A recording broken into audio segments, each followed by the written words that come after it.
I should have known better than to believe the forest would keep our secrets. Every creaking board in that abandoned lookout tower was trying to warn us, but we were too stubborn to listen. My name is Gabriel Thorne Morgan, 28 years old from Portland, Oregon, and I've spent every day since that night in Seattle wishing I could turn back time. I'd always been the adventurous one in our friend group. Cassidy Everest and Devin Wolf had been my closest friends since college, and we'd made it a tradition to take one extreme camping trip every summer. This year was my turn to choose the destination, and I'd been obsessed with finding something unique. That's when I stumbled across an online forum post about an abandoned fire lookout tower deep in the Olympic National Forest outside Seattle. The pictures showed a weathered wooden structure standing tall above the tree line, offering panoramic views that seemed worth the risk. The drive from Portland to Seattle in my Chevrolet Silverado was filled with our usual banter and excitement. Cassidy was glued to her phone, researching the history of the tower between signal drops, while Devin worked on a playlist that would set the mood for our adventure. What none of us realized was how appropriate his selection of unsettling instrumental tracks would become as our weekend unfolded. According to this, Cassidy said, holding up her phone as we crossed into Washington State, the tower was decommissioned in 1989 after the Forest Service Rangers stationed there disappeared under mysterious circumstances. They never found him. She paused dramatically, her green eyes widening behind her glasses.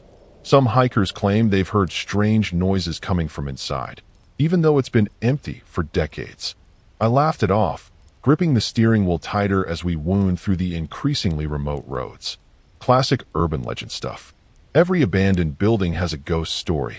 The truck navigated the bumpy terrain with ease, but I couldn't shake a strange feeling that had been building since we'd crossed the state line. Something about the denseness of the trees and the way the sunlight barely penetrated the canopy made me uncomfortable in a way I couldn't quite articulate. We reached the trailhead by mid-afternoon, shouldering our heavy backpacks filled with camping gear, food, and several bottles of whiskey that Devin had insisted were essential survival equipment.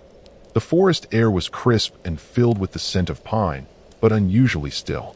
No birds called from the branches above, and the silence hung heavy around us as we began our hike.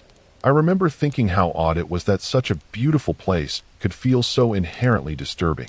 The trail to the tower wasn't on any official maps, which should have been our first warning. We followed vague directions from online forums, pushing through overgrown paths that seemed to resist our every step. Twice we lost our way, finding ourselves in circular clearings that all looked unsettlingly similar. Devin joked that the forest was playing tricks on us, but Cassidy's nervous laughter revealed she was thinking the same thing I was. Something about this place felt intentionally confusing, like it was trying to keep us lost. After 3 hours of hiking, twice as long as I had estimated, we finally caught sight of the tower through the trees. Standing on a rocky outcrop, its weathered frame silhouetted against the darkening sky, was our destination. The wooden structure loomed above us, far taller than it had appeared in the photos, its windows reflecting the dying sunlight in a way that made them look like gleaming eyes watching our approach. "There she is," I said, trying to sound enthusiastic despite the sudden dread that had settled in my stomach. Home for the night. We reached the base of the lookout tower just as dusk was settling over the forest. The climb up the rickety staircase made my heart pound against my ribcage, not from exertion, but from the way each step creaked and swayed beneath our weight. Several of the wooden planks had rotted through completely, forcing us to carefully step over gaping holes that revealed nothing but darkness below. "Watch your step," I called back to Cassidy and Devin. I'm pretty sure tetanus shots weren't on our packing list. The door to the tower was secured by a rusted padlock, but it hung uselessly from a broken latch. Devin pushed it open with a dramatic gesture, and the hinges protested with a screech that sent a flock of startled crows erupting from the nearby trees. The inside of the tower was a single room, about 20 feet square, with large windows on all sides that would have provided the perfect vantage point for spotting fires decades ago. Now, layers of dust covered the abandoned furniture, a metal desk, a chair bolted to the floor, and a narrow cot pushed against one wall. "Home sweet home," Cassidy murmured, dropping her backpack onto the wooden floor and sending up a cloud of dust that danced in the fading light. "It's actually not as bad as I expected." She walked toward the windows, wiping away years of grime with her sleeve to peer out at the panoramic view. The sun was setting behind the distant mountains, painting the sky in shades of blood and bruise. I joined her at the window, my unease temporarily forgotten as I took in the breathtaking vista of endless evergreens stretching in every direction. That's when I noticed the carvings. At first, I thought they were just natural cracks in the wooden walls, but as I looked closer, I could see they formed patterns, crude symbols etched into every available surface. Some resembled letters from alphabets I didn't recognize, while others were simplified human figures in disturbing positions. "Hey guys," I said, running my fingers along the strange markings. "Look at these. They're everywhere." Devin approached, shining his flashlight across the walls to reveal hundreds of these symbols covering nearly every inch of the interior. "Probably just bored hikers leaving their mark," Devin suggested with a shrug, but the uncertainty in his voice betrayed his discomfort. Cassidy had pulled out her phone and was attempting to match some of the symbols to known alphabets or petroglyphs. "I don't have service up here, but some of these look almost ritualistic." She traced one symbol that resembled a spiral with small marks branching off it, like they were put here for a purpose, not just graffiti. As darkness fell completely, we set up our sleeping bags and prepared a simple dinner of packaged meals warmed over Devin's portable camp stove. The tower grew increasingly cold despite the summer night, and we huddled around the small flame, passing a bottle of whiskey between us. I told myself it was just the elevation causing the temperature drop, but it felt more personal than that, like the cold was seeping in specifically to reach us. Halfway through dinner, the first truly scary thing happened. We'd been telling ghost stories, trying to outdo each other with increasingly outlandish tales, when all three of our phones chimed simultaneously. Cassidy jumped so violently, she nearly knocked over the stove. "What the hell?" Devin muttered, pulling out his phone. I thought there was no service up here. I checked my own screen to find a text message from an unknown number. It contained just 3 words: "Leave the tower." Cassidy and Devin had received the identical message. "Very funny," I said, looking accusingly at Devin, who was known for elaborate pranks. He held up his hands defensively. "This wasn't me, I swear." We spent the next 20 minutes checking our phones, trying to send test messages to each other, but there was definitely no service. No calls went through, no text sent. Yet somehow, all 3 of us had received that message at exactly the same moment. As we debated what to do, whether to pack up and hike down in the darkness or wait until morning, a long, low moan drifted up from the forest below. It wasn't the wind. It wasn't an animal. It sounded disturbingly human, yet somehow wrong, like someone trying to remember how to use their voice after a very long time. None of us slept that night. How could we? After hearing that sound, we huddled together in the center of the tower, backs against each other, flashlights pointed toward the windows and the staircase. The wind picked up around midnight, whistling through the cracks in the wooden walls, creating a constant soundtrack of whispers that sounded almost like words. I kept thinking I could make out phrases, "join us," or "never leave," but convinced myself it was just my imagination working overtime. "We should have left when we got that message," Cassidy whispered, her voice barely audible over the wind. Her usually confident demeanor had crumbled, leaving her pale and trembling beside me. Devin nodded in agreement, his eyes never leaving the door. "First light, we're out of here," he promised, gripping the hunting knife he'd brought along just in case. I hadn't questioned it at the time, but now I was grateful for his paranoia. Around 2 a.m., the temperature plummeted further. Our breath clouded in front of our faces despite it being July, and frost began forming on the inside of the windows, crystalline patterns that eerily resembled the carved symbols surrounding us. The wood beneath us groaned constantly, as though the entire structure was shifting its weight. And then came the scratching sounds. At first, they were faint, barely perceptible beneath the howling wind. But gradually they grew louder, more deliberate. Long, slow drags against the exterior walls, moving in a circular pattern around the tower. "Something's out there," Devin hissed, rising to his knees and peering cautiously toward the nearest window. The night outside was pitch black, the stars and moon obscured by clouds that hadn't been there when we arrived. I followed his gaze, pressing my face close to the glass, straining to see what was creating those sounds. For a moment, there was nothing but darkness. Then a flash of lightning illuminated the forest, and I saw them. Dozens of figures standing motionless among the trees, their forms too tall and thin to be human, their heads tilted at impossible angles as they stared up at our tower. I recoiled from the window with a strangled cry, nearly knocking Cassidy over in my haste. "What? What did you see?" she demanded, her fingernails digging painfully into my arm. I couldn't find the words to describe the wrongness of those figures, how their limbs bent in places limbs shouldn't bend, how their faces had seemed smooth and featureless in that brief flash of light. People, I finally managed, though I knew that wasn't accurate. Watching us, surrounding the tower. The scratching intensified, no longer circling but concentrated on the staircase and door. The hinges began to rattle as something pushed against it from the outside. Devin positioned himself in front of the entrance, knife raised, while Cassidy and I frantically gathered anything we could use as weapons. The metal desk drawer yielded an old flashlight with surprising heft and a rusted letter opener that I handed to Cassidy. My own makeshift weapon was a broken chair leg. It splintered and jagged enough to cause damage. Just as the door began to give way, the scratching abruptly stopped. The sudden silence was somehow more terrifying than the noise had been. We waited, weapons raised, for what felt like hours but was probably only minutes. Then, from directly overhead, on the roof of the tower, came the sound of footsteps.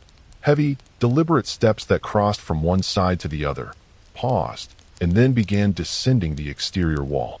Not climbing down the staircase, but moving vertically down the sheer surface of the wooden walls, defying gravity.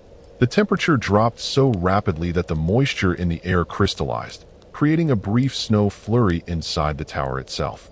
The windows frosted over completely, obscuring our view of whatever horror awaited outside. And then, at the window directly behind me, something tapped. 3 distinct knocks, almost polite in their restraint. I turned slowly, already knowing what I would see, but unable to stop myself. The frost on the window had been wiped away in a small circle, and pressed against that clear spot was a face, or something trying very hard to look like a face. Its features were arranged incorrectly, like someone who had only heard descriptions of human faces had attempted to recreate one. Its eyes were too large, too dark, and completely without expression as they locked onto mine.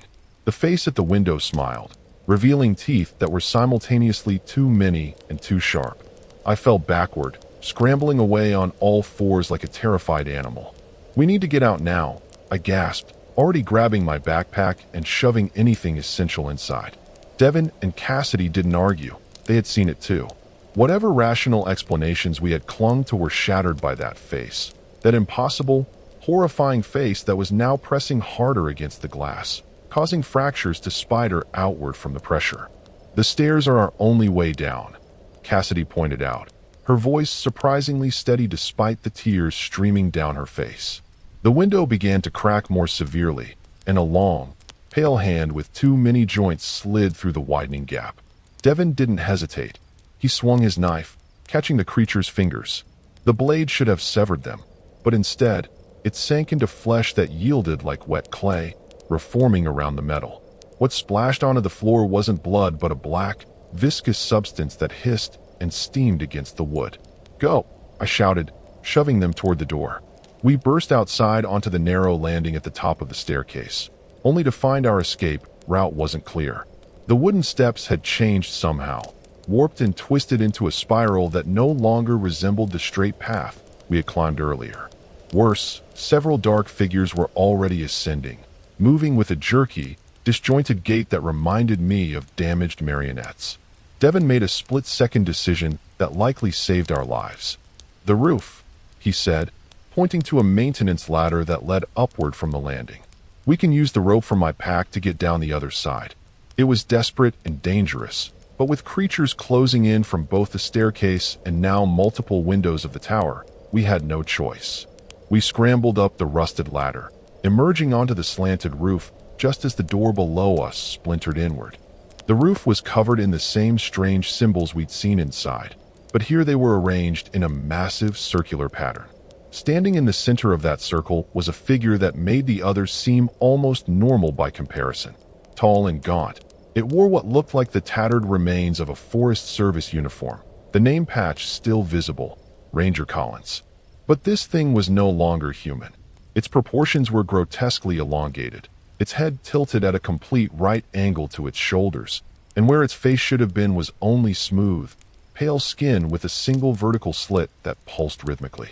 The missing ranger, Cassidy whispered in horror, recognizing the name from her earlier research. The thing's head snapped toward us at the sound of her voice, the facial slit widening to reveal rows of needle-like teeth inside. The symbols beneath it began to glow with a sickly blue light that spread outward, racing toward the edges of the roof where we stood frozen in terror. Devin reacted first, shoving us both toward the edge of the roof away from the advancing light.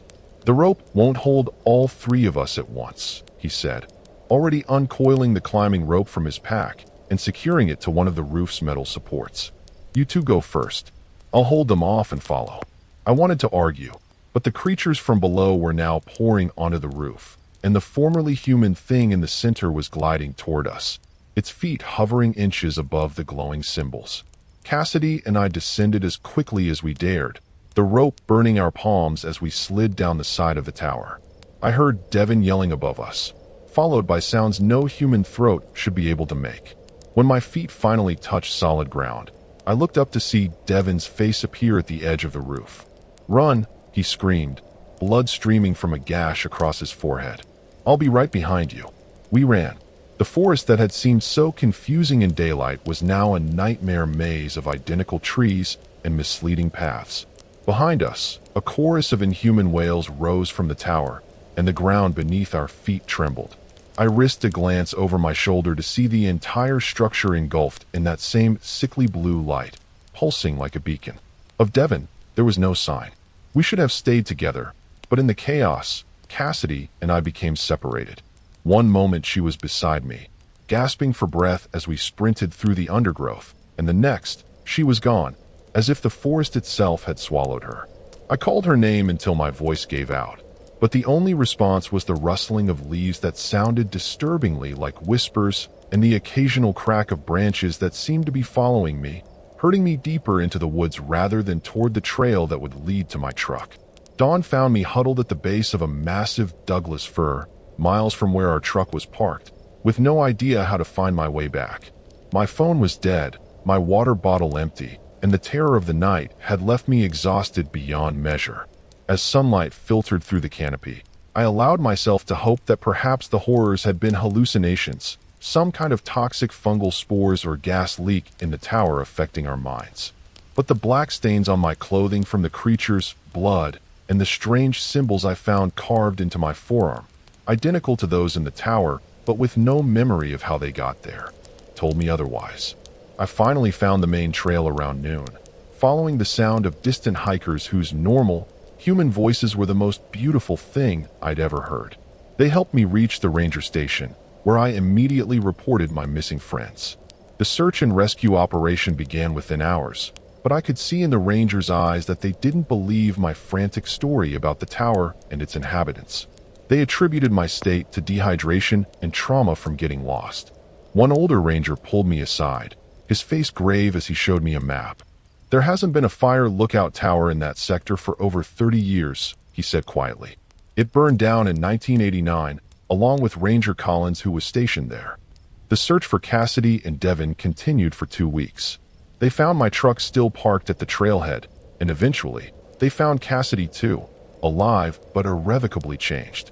She was discovered wandering along a highway 30 miles from the forest, with no memory of how she got there, and speaking in a language no linguist has been able to identify. She doesn't recognize me or her family, and the symbols that appeared on my arm now cover her entire body, appearing to spread a little more each day. Of Devin, they found only his backpack, the climbing rope still attached, and his knife embedded in a tree, the blade melted and twisted as if it had been subjected to impossible heat. I haven't returned to Portland. I can't face the families, can't bear to see the accusation in their eyes that mirrors my own self-recrimination. Instead, I've taken a small apartment in Seattle, close enough to visit Cassidy at the psychiatric facility where she now resides. The doctors say her condition is unlike anything they've seen before, a complete personality replacement coupled with physical anomalies they can't explain, like her body temperature running consistently 10 degrees below normal and her pupils changing shape in response to light. I don't sleep much anymore. When I do, I dream of the tower, rebuilt, waiting, hungry. Sometimes I wake to find myself standing at my apartment window, staring out at the distant forest, my fingers tracing those damned symbols onto the glass. Twice now I've caught myself packing my car, as if preparing for a return journey I have no conscious desire to make. The pull is getting stronger, and the symbols on my arm are spreading, just like Cassidy's. I've covered them with long sleeves and bandages, but I know they're there, pulsing slightly in time with a rhythm I'm beginning to hear constantly in the back of my mind. Last week, I received a text from Devin's number. Impossible, since his phone was found smashed at the base of the tower. It contained geographic coordinates and 3 words, "We need you." I reported it to the detective handling the case, who informed me that Devin's phone has been in police evidence lockup since it was recovered, its battery removed. The message, according to their records, doesn't exist. Yesterday, I found myself researching building materials, specifically those needed to construct a wooden tower. My browser history showed hours of searches I have no memory making. And this morning, I woke to find mud on my shoes and pine needles in my bed, though I have no recollection of leaving my apartment. The ranger station called. Hikers have reported seeing strange lights in the forest and a structure that, according to official records, shouldn't exist. They want to interview me again, but I'm afraid of what I might tell them, what I might lead them to. I'm writing this down now, while I still can, while I'm still me. If you're reading this, please understand that I never meant for any of this to happen. I was just looking for an adventure, something unique to experience with my friends. Instead, I found something ancient and patient that has been waiting in those woods for a very long time. And now it's waiting for me, calling me back to complete whatever began that night in the tower. I've packed my car again. I keep unpacking it, but somehow the supplies return, tools, wood, rope, all neatly arranged in the trunk of my SUV. The coordinates from Devin's text are programmed into my GPS. I know I shouldn't go, but the pull is overwhelming now, the symbols on my skin burning with anticipation. I've called the police, called the Forest Service, even checked myself into the hospital once, but I always find my way back home, back to my car, back to the edge of action. Tonight, I've barricaded my door, thrown my car keys out the window, and swallowed enough sleeping pills to ensure I won't wake until morning. But even as drowsiness overtakes me, I can hear scratching at my apartment door, those same slow, deliberate drags I heard on the tower walls. And I know with terrifying certainty that no barricade will keep out what's coming for me, what's been inside me since that night. The tower is rebuilding itself, you see, not with wood and nails, but through us, its new caretakers. And soon, very soon, it will welcome new visitors, drawn by the same curiosity that doomed us, into its ever-hungry embrace.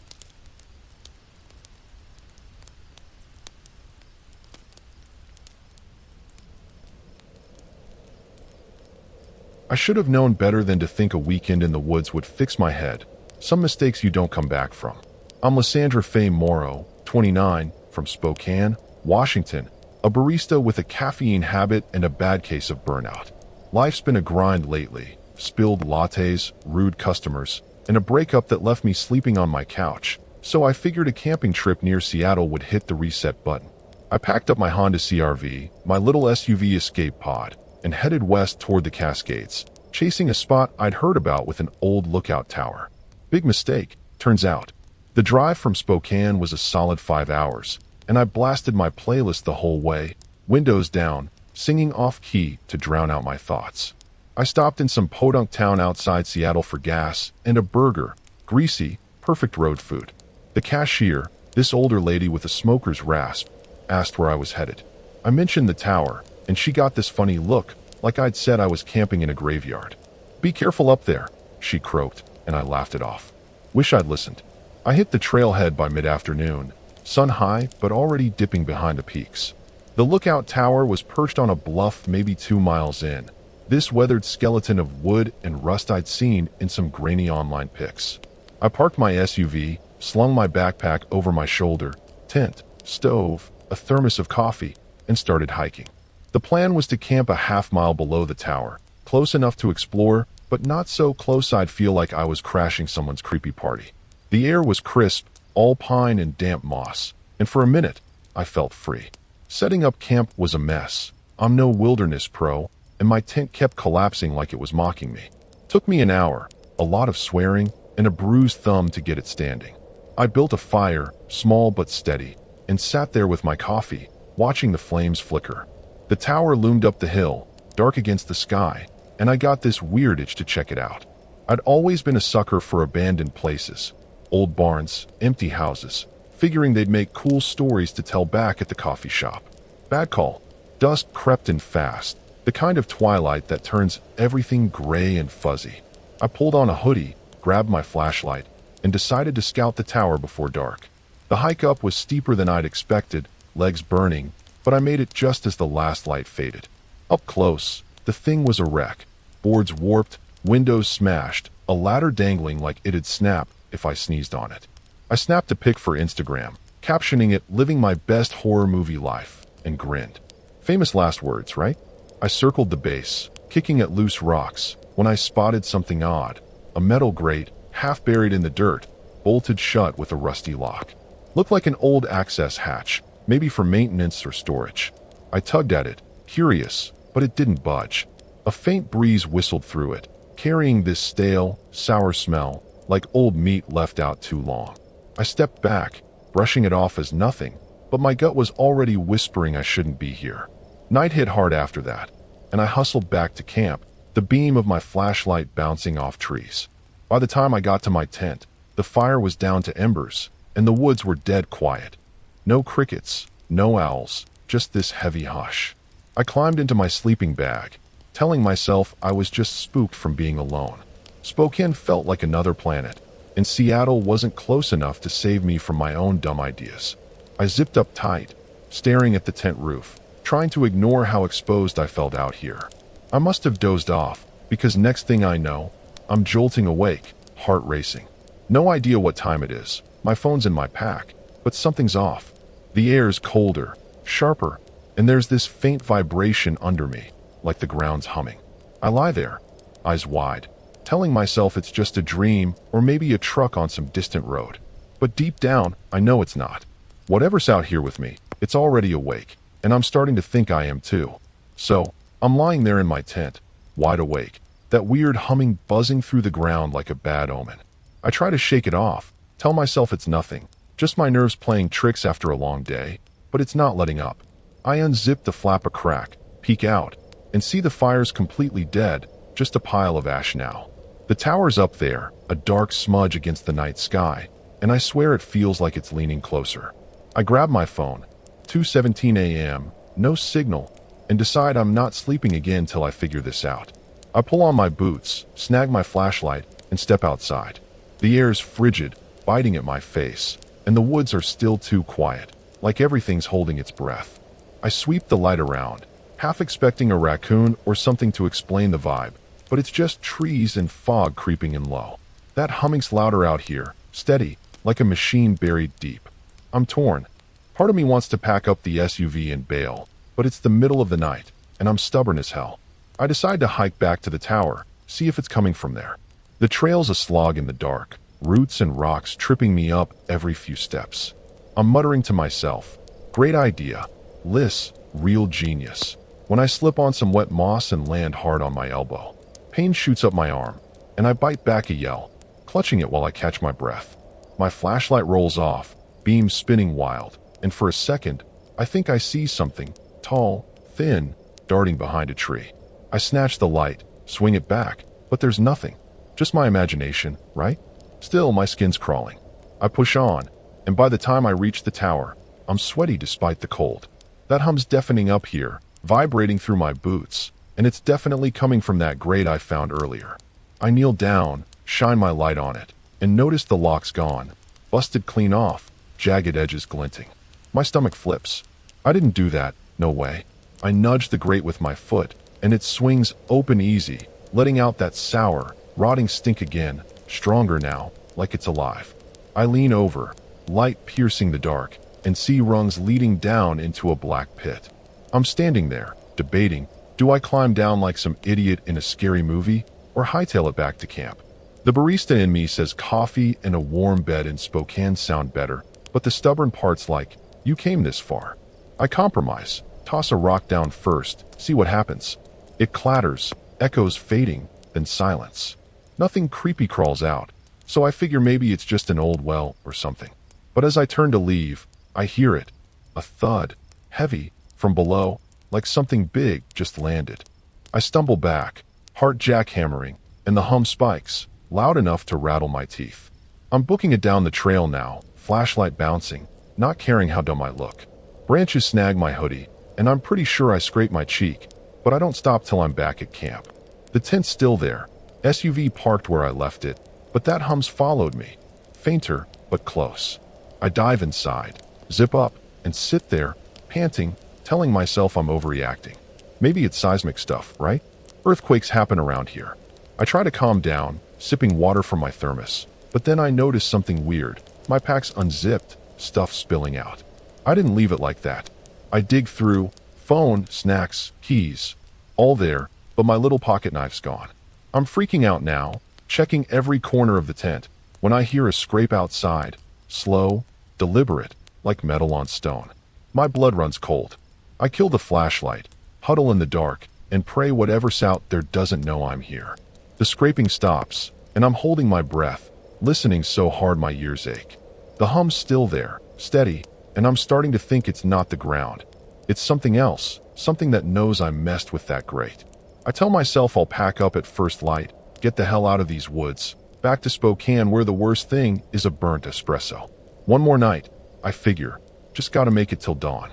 So, I'm curled up in my tent, clutching my water bottle like it's a lifeline, waiting for that scraping to start again. The hum's this constant drone now, seeping into my bones, and I'm kicking myself for ever thinking this trip was a good idea. It's still pitch black out there, hours till dawn, and I'm too wired to sleep. Every snap of a twig's got me jumping. I keep telling myself it's just a deer or a raccoon, something normal, but deep down, I know that's a lie. Whatever's out here, it's not playing by nature's rules. I'm straining to hear over the hum when it hits me. This smell, sharp and rancid, like spoiled milk mixed with rust. It's wafting in through the tent flap, and I gag, clapping a hand over my mouth. I peek outside, just a slit, and the fog's rolled in thick, turning the woods into this soupy, gray mess. My fire pit's gone, swallowed up, and the SUV's barely a shadow. Then I see it, something moving, slow and jerky, cutting through the haze maybe 30 feet off. My heart's in my throat, and I can't look away. It's tall, too tall, legs bent weird, like they're on backwards, and it's dragging something heavy behind it. My flashlight's off, thank God, because I don't want it spotting me. The thing stops, head twitching side to side, and that smell gets worse, like it's leaking out of it. I squint, trying to make sense of it, and catch a glint. Metal, maybe, sticking out of its side, wet and shiny. This isn't a bear or a hiker gone feral. It's something scary, something wrong, and I'm pretty sure it came up from that grate.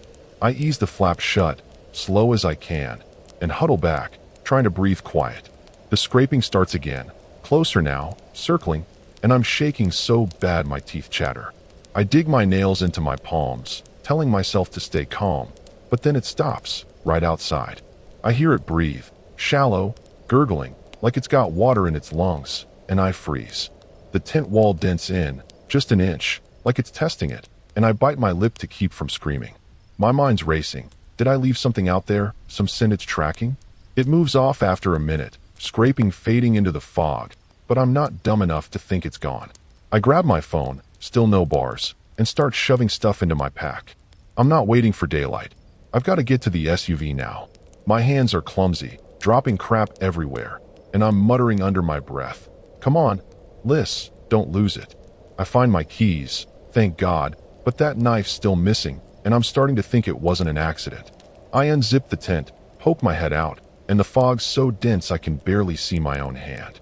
The hum's louder, pulsing, and that smells everywhere, like the air's rotting. I sling my pack on, take a step, and freeze. Footprints, fresh ones, pressed into the dirt by my fire pit. They're long, narrow, with these deep claw marks, heading toward the SUV. My stomach drops. It's been here, right where I'm standing. and now it's waiting for me out there in the dark. I'm halfway to the truck when I hear it again, that gurgling breath, off to my left. I spin, and it's there, maybe 15 feet away, half hidden by a pine.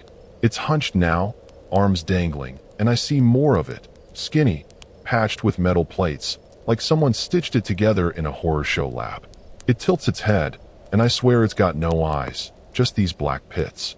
I don't think, just run, legs burning as I sprint for the SUV, keys slippery in my hand. I hit the door, wrench it open, and dive inside, slamming the lock. My breath's fogging the windows, and I'm fumbling the keys into the ignition when something bangs the hood, hard. The whole truck shakes, and I scream, twisting to look. It's on top, crouched low, those claw hands digging into the metal. I turn the key, engine roaring, and I'm peeling out before I can even process what's happening. That thing's still out there, and I've just pissed it off. So, I'm flooring it down the trail, the SUV bouncing like crazy, that thing still clinging to the hood like a bad dream I can't shake. The fog's so thick I can barely see the path, just flashes of trees and dirt in my headlights. My hands are locked on the wheel, and I'm yelling, half panic, half rage, as the engine whines. That gurgling breath's right there, mixing with the scrape of its claws gouging my truck. I swerve hard, trying to throw it off, and it slides, slamming into the windshield with a sickening crunch. Glass cracks, spiderwebbing across my view, but I don't stop, can't stop. I lean forward, squinting through the mess, and catch a glimpse of it clawing back up, those black pits staring right through me. My heart's hammering so loud I can barely think, but I spot a sharp turn ahead and yank the wheel. The SUV tilts, tires screeching, and that thing loses its grip, tumbling off into the dark. I don't look back, just gun it, praying I've bought myself some time. The trail's a nightmare, rocks and ruts tossing me around like a rag doll. I'm gripping the wheel so tight my knuckles ache, and the windshield's holding on by a thread, cold air whistling through. That smell's still in here, rancid, choking, and I'm gagging, windows fogging up from my ragged breathing. I keep checking the rear view, expecting it to lunge out of the fog, but it's just gray nothing. My brain's screaming, get to the highway, Liz, you're almost out, but it feels like a lie. I hit a straight stretch, and the trees start thinning, must be close to the access road. I'm doing maybe 50, way too fast for this terrain, when the engine sputters. My stomach drops, gas gauge is hovering on empty. I'd meant to fill up after setting up camp, not flee a horror show in the dead of night. I smack the dash, yelling, come on, don't do this. It coughs again, but keeps going, and I'm pleading with it like it's my best friend. Just a few more miles, that's all I need. The fog lifts a bit, and I see gravel, sweet, beautiful gravel. I fishtail onto the road, tires kicking up dust, and spot a sign. Seattle 25 miles. Civilization's close, but I'm not out of the woods yet, literally. The SUV's rattling, something's busted from that thing's weight, and I'm white-knuckling it, scanning the trees. That's when I hear it. Faint at first, a scraping echo bouncing off the hills. It's back there, chasing me, and I'm not sure this beat-up truck's gonna outrun it. I push the speed, hitting 60, 70, the engine groaning like it's about to blow. The road twists, and I'm taking corners too sharp, tires squealing. My phone's still dead, no signal, no help, and I'm alone out here, just me and this scary thing that won't quit. I glance in the side mirror and catch a blur, long legs, metal glinting, moving fast through the trees. It's keeping up, weaving closer, and I realize it's not giving up, it's hunting me. I'm maybe 15 miles from Seattle when the headlights catch something. A rusted gate across the road, half open, swinging in the wind. I don't slow down, just plow through, metal screeching as it scrapes the SUV. The impact jars me, but I keep going, adrenaline pumping so hard I can't feel my hands. That scraping's louder now, right behind me, and I risk a look back. It's there, bounding out of the fog, claws tearing up the gravel, closing the gap fast. I stomp the gas, the engine screaming, and the speedometer climbs past 80. The truck's shaking apart, dashboard lights flashing like a Christmas tree, but I don't care. If I stop, I'm dead. The fog's thinning, streetlights flickering in the distance, and I'm praying I've got enough juice to hit the city. That thing's still on my tail, a relentless shadow in the dark, and I'm starting to think escaping might cost me more than just my sanity. So, I'm flying down this back road, the SUV rattling like it's about to explode, that thing still tearing after me through the fog.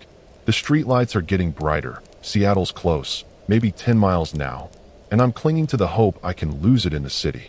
My hands are numb on the wheel, sweat stinging my eyes, and the engine screaming bloody murder. That rancid smell stuck in my nose, and every scrape of those claws on gravel twists my gut. I'm so close to making it, but close isn't good enough when you're running from a nightmare. The gas gauge is flatlining, and the truck's starting to buck, sputtering, losing power. I'm coaxing it. Come on, baby, just a little more, like it's gonna hear me. The fog's peeling back, and I see a junction ahead. Highway signs, a flicker of normal life. I push the speed, hit 75, and the engine gives one last roar before it chokes. The SUV coasts, momentum carrying me, and I'm cursing every dumb choice that got me here. Should have stayed in Spokane, pouring coffee, not poking around some creepy tower. I roll to a stop on the shoulder, maybe 5 miles from city limits, the dashboard dark. My breath's fogging the cracked windshield, and I'm fumbling with the locks, hands shaking like crazy. I grab my phone, still no signal, and shove it in my pocket anyway. The silence is worse than the chase. No engine, no hum, just my heartbeat pounding in my ears. I scan the mirrors, and there's nothing but fog and trees. Maybe I lost it, I think, but then I hear it. That slow, deliberate scrape, creeping up behind. I twist around, and it's there, lurching out of the dark, those bent legs dragging it closer. The metal plates on its body glint under a streetlight, wet with something black and thick, and those eyeless pits lock on me. I scream, slamming the horn, but it's weak, battery's dying too. My brain's yelling to run, but my legs won't move. I made a deadly mistake opening that grate, thinking I could just walk away from whatever was down there. Now it's here, and I've got nowhere left to go. It slams into the SUV, rocking it hard, and the driver's window shatters. Glass sprays everywhere, cutting my cheek. I scramble to the passenger side, kicking at the door, but it's jammed from the gate I smashed through. That gurgling breath fills the cab, and I feel it, cold, sharp claws snagging my hoodie, yanking me back. I thrash, swinging wild, but it's like hitting a wall. My mind's flashing to dumb stuff, spilled coffee, my ex's stupid laugh, while this thing drags me out like a rag doll. I hit the gravel hard, pain exploding in my ribs, and it's on me. Heavy, stinking, pinning me down. I claw at the ground, fingers digging into dirt, but it's no use. Those claws sink in, tearing through my jacket, and I'm screaming till my voice gives out. The last thing I see is that eyeless face hovering over me, black pits swallowing the light, and the last thing I feel is wet, ripping cold. I'm gone before I can even beg. Morning comes, I guess, because some commuter finds the truck, doors ripped open, blood soaking the seats, my pack torn apart on the road. Cops call it an animal attack, maybe a cougar gone rogue, but the tow guy swears he saw claw marks too deep for any cat. They'll never find me. Just scraps of my hoodie up by that lookout tower, where it all started. Whatever I let out, it's still out there, waiting for the next idiot to wander too close. If you're ever driving near Seattle, past those woods, keep going. Don't stop for a busted-up SUV, don't hike up to that tower. I thought I could handle a little adventure, but I was wrong, dead wrong. That thing's not done, and I'm just the first tragedy it claimed.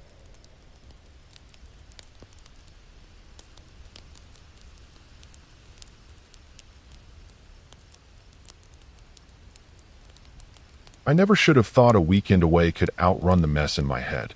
Some places just pull you under and don't let go. I'm Calder Jace Vinton, 34, from Tacoma, Washington, a mechanic who spent too long elbow deep in grease and regret. Life's been rough lately, shop slow, rent's late, and I've been dodging calls from my sister about mom's health. So, I figured a camping trip near Seattle would clear the fog. Just me and my Ford F-150, my beat-up truck, heading for a spot I'd heard about with an old lookout tower. Turns out, I was trading one mess for a bigger, scarier one. The drive from Tacoma's a quick 2 hours, and I cranked the radio, letting classic rock drown out my thoughts. I stopped at a dingy gas station outside Seattle, grabbed some smokes, a Coke, and a map since my phone's GPS is trash. The guy behind the counter, all grizzle and squint, asked where I was headed. I mentioned the tower, and he grunted, "Watch yourself up there," like I was asking for trouble. I smirked, tossed him a sure pops, and hit the road. Wish I'd paid attention. I pulled into the trailhead late morning, sun peeking through the clouds, casting long shadows over the Cascades. The lookout tower was up on a ridge, maybe a mile hike. This weathered relic I'd seen in some grainy forum post. Perfect for a guy looking to unplug. I parked my truck, hauled out my gear, tent, toolbox, a six-pack, and picked a spot a half-mile downslope. Close enough to check out the tower, far enough to feel like I wasn't poking a ghost story. The air smelled like wet pine and freedom, and for a minute, I thought I'd nailed it. Setting up camp was a breeze. I'm handy with tools, so the tent went up quick, stakes pounded in like I was fixing a fender. I cracked a beer, built a fire with some dry branches, and kicked back, watching the flames dance. The tower loomed up there, all splintered wood and faded paint, and I got this itch to explore it. Back in Tacoma, I'd poke around abandoned garages for parts. Same vibe, right? Figured I'd hike up tomorrow, snap some pics, maybe feel like less of a screw-up for a day. Afternoon bled into evening, and I was on my second beer when the light started fading fast. The woods got this heavy, gray feel, like the sky was pressing down. I grabbed my flashlight, decided to stretch my legs with a quick walk, not to the tower yet, just around camp. The trees were thick, moss hanging off like old curtains, and I spotted the tower again through a gap. Closer than I'd figured, almost like it was watching me. I shook it off, blamed the beer, and headed back. Night dropped like a curtain, and I crawled into my tent, the fire still crackling outside. Tacoma felt a million miles away, and Seattle wasn't much closer. Just me, the woods, and that tower casting its shadow. I zipped up my sleeping bag, telling myself I'd sleep like a log with all this quiet. But as I lay there, the air got this bite, colder than it should have been for March, and I couldn't shake the feeling I wasn't as alone as I thought. Probably just my head messing with me, I figured. I drifted off eventually, lulled by the fire's pops, but I snapped awake sometime later. No clue what time, my watch was in my pack.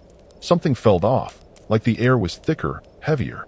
I unzipped the flap of hair, peeked out, and saw the fire still going, but the tower's silhouette was sharp against the moon, like it had crept closer while I slept.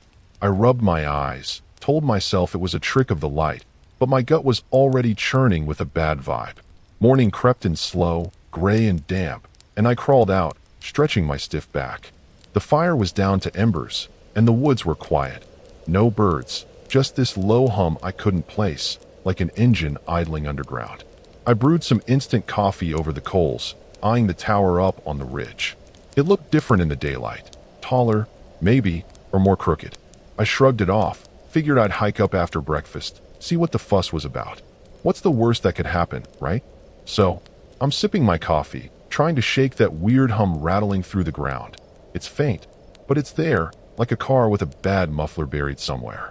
The tower's still up on the ridge, looking all ominous in the morning haze, and I'm itching to check it out. I finish breakfast, some jerky and a granola bar, pack a small bag with my flashlight, smokes, and a wrench, old mechanic habit, then lock up the truck. Figure I'll hike up, poke around, be back by lunch. Easy, right? Yeah, not so much. The trail's rougher than I expected, muddy, full of roots waiting to trip me up. I'm halfway there when my boot slips in a slick patch, and I go down hard, banging my shin on a rock. Blood seeps through my jeans, and I'm cussing up a storm, digging in my pack for a rag to tie it off. It's not deep, but it stings like hell, and I'm already second-guessing this little adventure. Should have stayed by the fire, tinkering with something safe, but I'm too stubborn to turn back now. I limp the rest of the way, and by the time I hit the tower, that hum's louder, steady, buzzing through my boots. Up close, the thing's a wreck, wood rotting, stairs sagging, a busted window dangling like a loose tooth. I circle it, kicking at the base, and spot some carvings, names, dates, one that says trapped in big, sloppy letters. Kids screwing around, I tell myself, but it's got a disturbing edge I can't shake. The hum's coming from somewhere underneath, and I'm starting to think this isn't just some old relic. I find a hatch around back, metal, rusted, half covered in dirt, with a padlock that's been snapped clean off. My gut's yelling at me to leave it alone, but my hands are already moving, wrench prying it open before I can talk myself out of it. The hinges groan, and this stale, oily stench hits me, like burnt rubber and something dead. I shine my flashlight down, see a ladder bolted to the wall, disappearing into the dark. Looks like a maintenance pit or something. Creepy as hell, but I've seen worse in junkyards back in Tacoma. I'm standing there, debating, do I climb down, or just take my picks and bounce? The mechanic in me wants to know what's making that hum. Maybe an old generator, something I could fix. I toss a pebble in, hear it clatter, then a thud, deeper than it should be. My skin prickles, but I'm not backing off yet. I lean closer, flashlight cutting through the gloom, and catch a glint. Something metal, moving slow, way down there. I jerk back, heart thumping, telling myself it's just pipes or trick of the light. I slam the hatch shut, harder than I mean to, and the clang echoes through the trees. The hum spikes, sharp, angry, and I'm suddenly real aware of how quiet the woods are. No wind, no critters, just me and this tower that's starting to feel alive. I hightail it back down the trail, shin throbbing, glancing over my shoulder every few steps. The tower's still there, looming, and I swear it's taller now, like it stretched while I wasn't looking. I'm spooked, but I chalk it up to too many late nights and bad coffee. Back at camp, I'm out of breath, hands shaky as I light the fire again. The truck's right where I left it, but that hum's followed me. Fainter, but close, like it's lurking. I sit there, nursing my leg, telling myself I'm overreacting. Probably just some underground pump or seismic junk. Happens around here, right? I crack another beer, try to relax, but keep eyeing the ridge. I'll head out tomorrow. I decide, no point sticking around if I'm jumping at shadows. The day drags on, and I'm tinkering with a loose strap on my pack when I notice my wrench is gone. Must have dropped it up there. I curse, figuring it's no big deal, but then I hear it, a low, grinding scrape, like metal dragging on metal, coming from the trees. My head snaps up, and I scan the woods, but the haze is rolling in thick. I tell myself it's nothing, just the wind or a branch, but my gut's screaming otherwise. One more night, I think, just gotta make it through. So, I'm sitting by the fire, nursing my beer, that grinding scrape still echoing in my head like a bad tune I can't shake. The fog's creeping in thicker now, swallowing the trees, and the hum's this constant thrum under my feet. Louder, meaner. I'm trying to play it cool, telling myself it's just the woods being weird, but then this smell hits me. Sharp, chemical, like oil and rot mixed together. It's coming from the ridge, and my stomach twists. Something's off, way off, and I'm starting to feel like a sitting duck out here. I grab my flashlight, stand up, and swing the beam around. Nothing but fog and shadows. The truck's parked a few yards off, barely visible, and I'm thinking maybe I should just pack up now, shin or no shin. That's when I hear it again. Scrape, scrape, scrape, slow and heavy, closer than before. My heart kicks up, and I call out, "Who's there?" like a dumbass in a horror flick. No answer, just the hum spiking, rattling my teeth. I step toward the sound, flashlight shaking in my hand, and see something move, big, hulking, cutting through the haze. It's maybe 20 feet off, hunched over, dragging something behind it. I freeze, beam locked on it, and my brain scrambling to make sense of what I'm seeing. It's tall, 7, 8 feet, broad, with these jagged edges sticking out of its back, glinting wet in the light. The smell's stronger now, choking, and I gag, stepping back. It turns, slow, and I catch a glimpse. No face, just this dark, dripping mess where one should be, like oil spilling out of a busted engine. This isn't a bear or a hiker. It's something scary, something wrong. I stumble toward the tent, tripping over my own cooler, and the thing shifts, lurching my way, dragging that heavy whatever it is. My mind's screaming, tower, hatch, hum, and I'm piecing it together too late. I must have stirred something up, something that wasn't supposed to get out. I dive into the tent, zip it shut like that's gonna save me, and huddle there, flashlight off, trying to breathe quiet. The scraping's circling now, deliberate, and I hear that thing grunt. Low, wet, like a clogged drain. I'm shaking, digging through my pack for anything. Keys, a knife, something to fight with. My hands close on the truck keys, and I'm kicking myself for not grabbing them sooner. The tent wall bows in, something brushes it, heavy, and I bite my tongue to keep from yelling. That smell's everywhere, seeping through the fabric, and I'm gagging again, eyes watering. I peek out, just a crack, and it's right there, lumbering past, dragging what looks like a rusted chain, links clanking on the ground. My blood runs cold. I wait till it moves off, scraping fading into the fog, then bolt for the truck. I'm halfway there when I slip, damn mud again, and hit the dirt, keys flying out of my hand. I scramble, clawing through the muck, and snag them just as that grunt comes back. Louder, closer.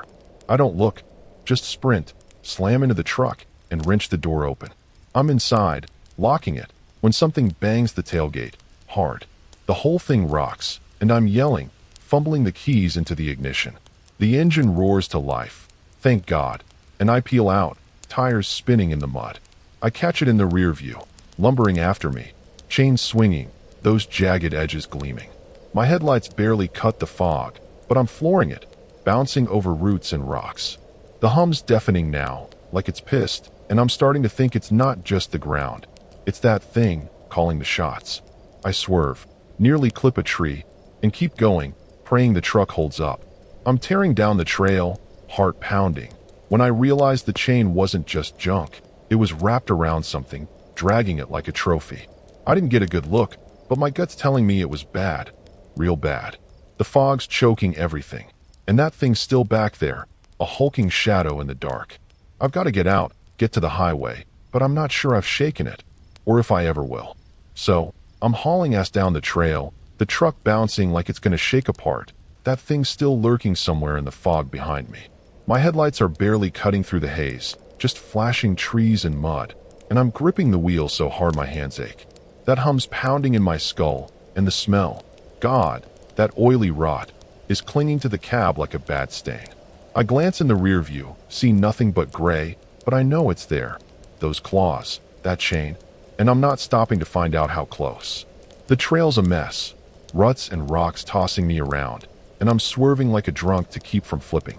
The truck's taking a beating, something's rattling loose under the hood, but I don't care, just keep the gas floored. That scraping hits again, faint but gaining, and my heart's jackhammering. I risk a look back, and there it is, bursting through the trees, chain dragging, moving faster than anything that big should. I yell, stomp the pedal harder, and the engine groans like it's begging for mercy.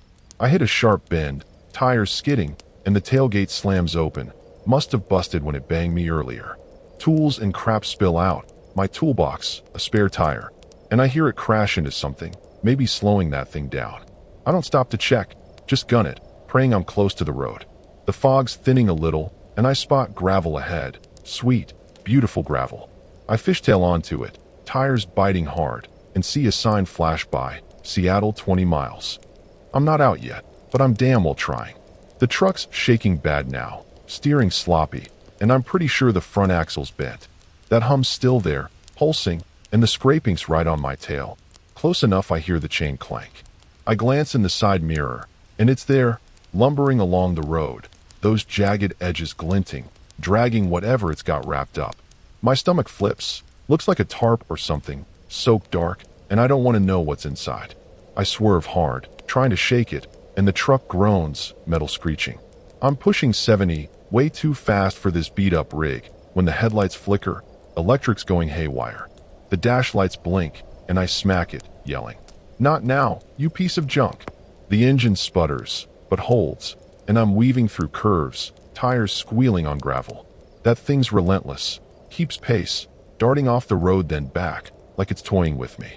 I'm sweating buckets, the cab's stinking of fear and that rot, and I'm starting to think I've got no shot, unless I can hit pavement and lose it. The fog lifts more, and I see asphalt ahead, a real road, thank God. I peel onto it, tires screaming, and the speedometer climbs past 80. The truck's rattling like it's gonna blow, but I don't let up. Seattle's close, maybe 15 miles.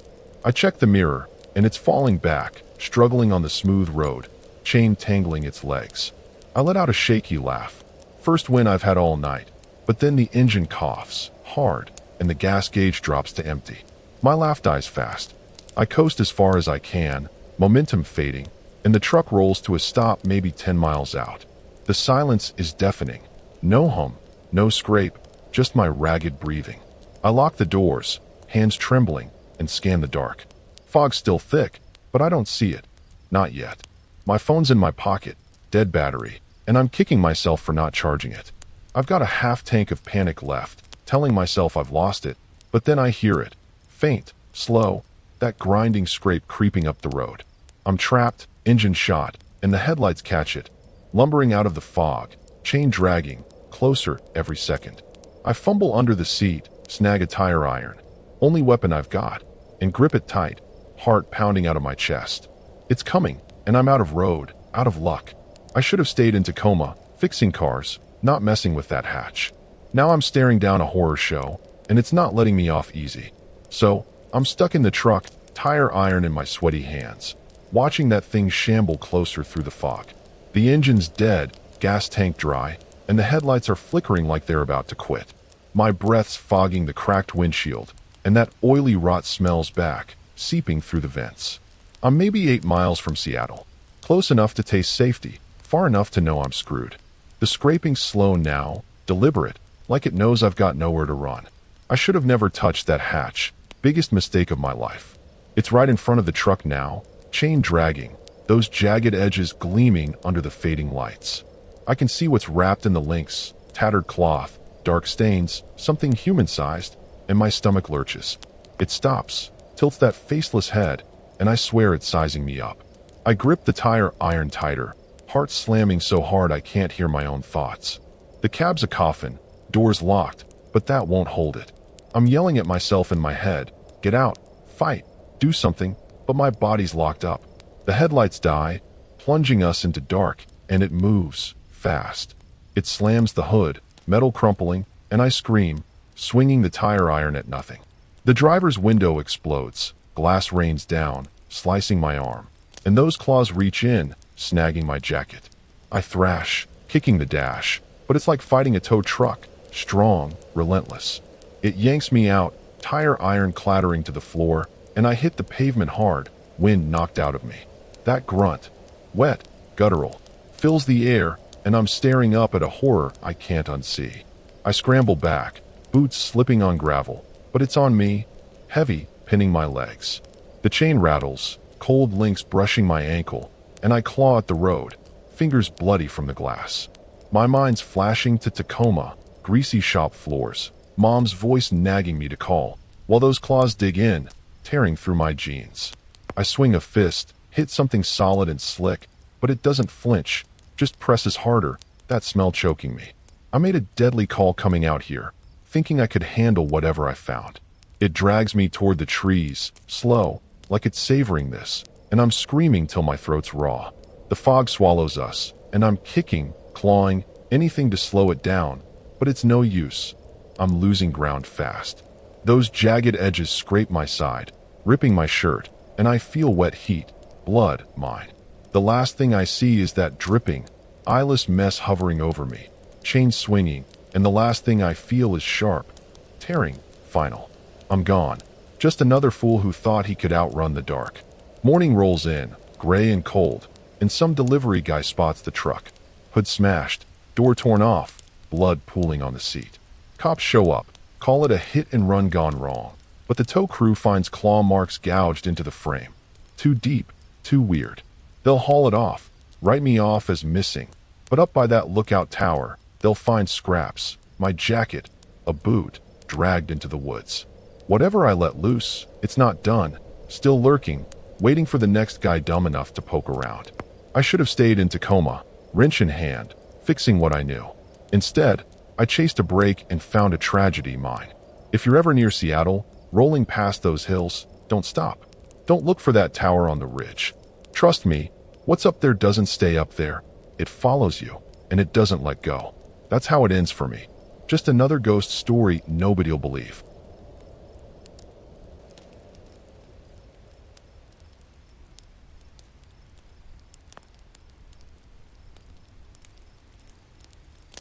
If I'd known the woods near Seattle would turn into my own personal horror flick, I'd have stayed home binging Netflix. That's the thought that haunts me now, stuck replaying every dumb choice I made. My name's Juniper Sage Callahan, 32 years old, born and raised in Boise, Idaho. I'm a graphic designer by trade, the kind who spends too much time hunched over a tablet, dreaming of fresh air. I've got curly auburn hair I never bother taming, green eyes that catch every detail, and a knack for picking the worst vacation spots. This time, it was a solo camping trip. Me, my beat-up Toyota RAV4, and a craving to unplug in the wild. I'd heard about this spot near a lookout tower outside Seattle, a place folks said had killer views and zero cell service. Perfect, right? I'd been itching to get out of Boise for weeks. Work was a grind, deadlines piling up, clients nitpicking every pixel. I figured a few days in the forest would fix me up, let me sketch some trees instead of logos. Seattle's only a 7-hour drive, so I packed my SUV with a tent, a cooler of snacks, and my sketch pad. The plan was simple. Camp near the tower, hike a bit, maybe watch the sunset from up high. I'd read online it was an old fire lookout, still standing but abandoned, kinda creepy, kinda cool. I didn't think twice about going alone. I mean, I've camped solo before, no biggie. The drive was smooth, just me and my playlist blaring through the speakers. I hit the outskirts of Seattle by late afternoon, then veered off onto a winding road towards Snoqualmie National Forest. The trees got thicker, the air cooler, and my GPS started acting sketchy. No worries, I thought. I downloaded maps. The lookout tower was maybe a mile from where I'd park, a short hike to set up camp. I could already picture it. Me, a campfire, and a sky full of stars.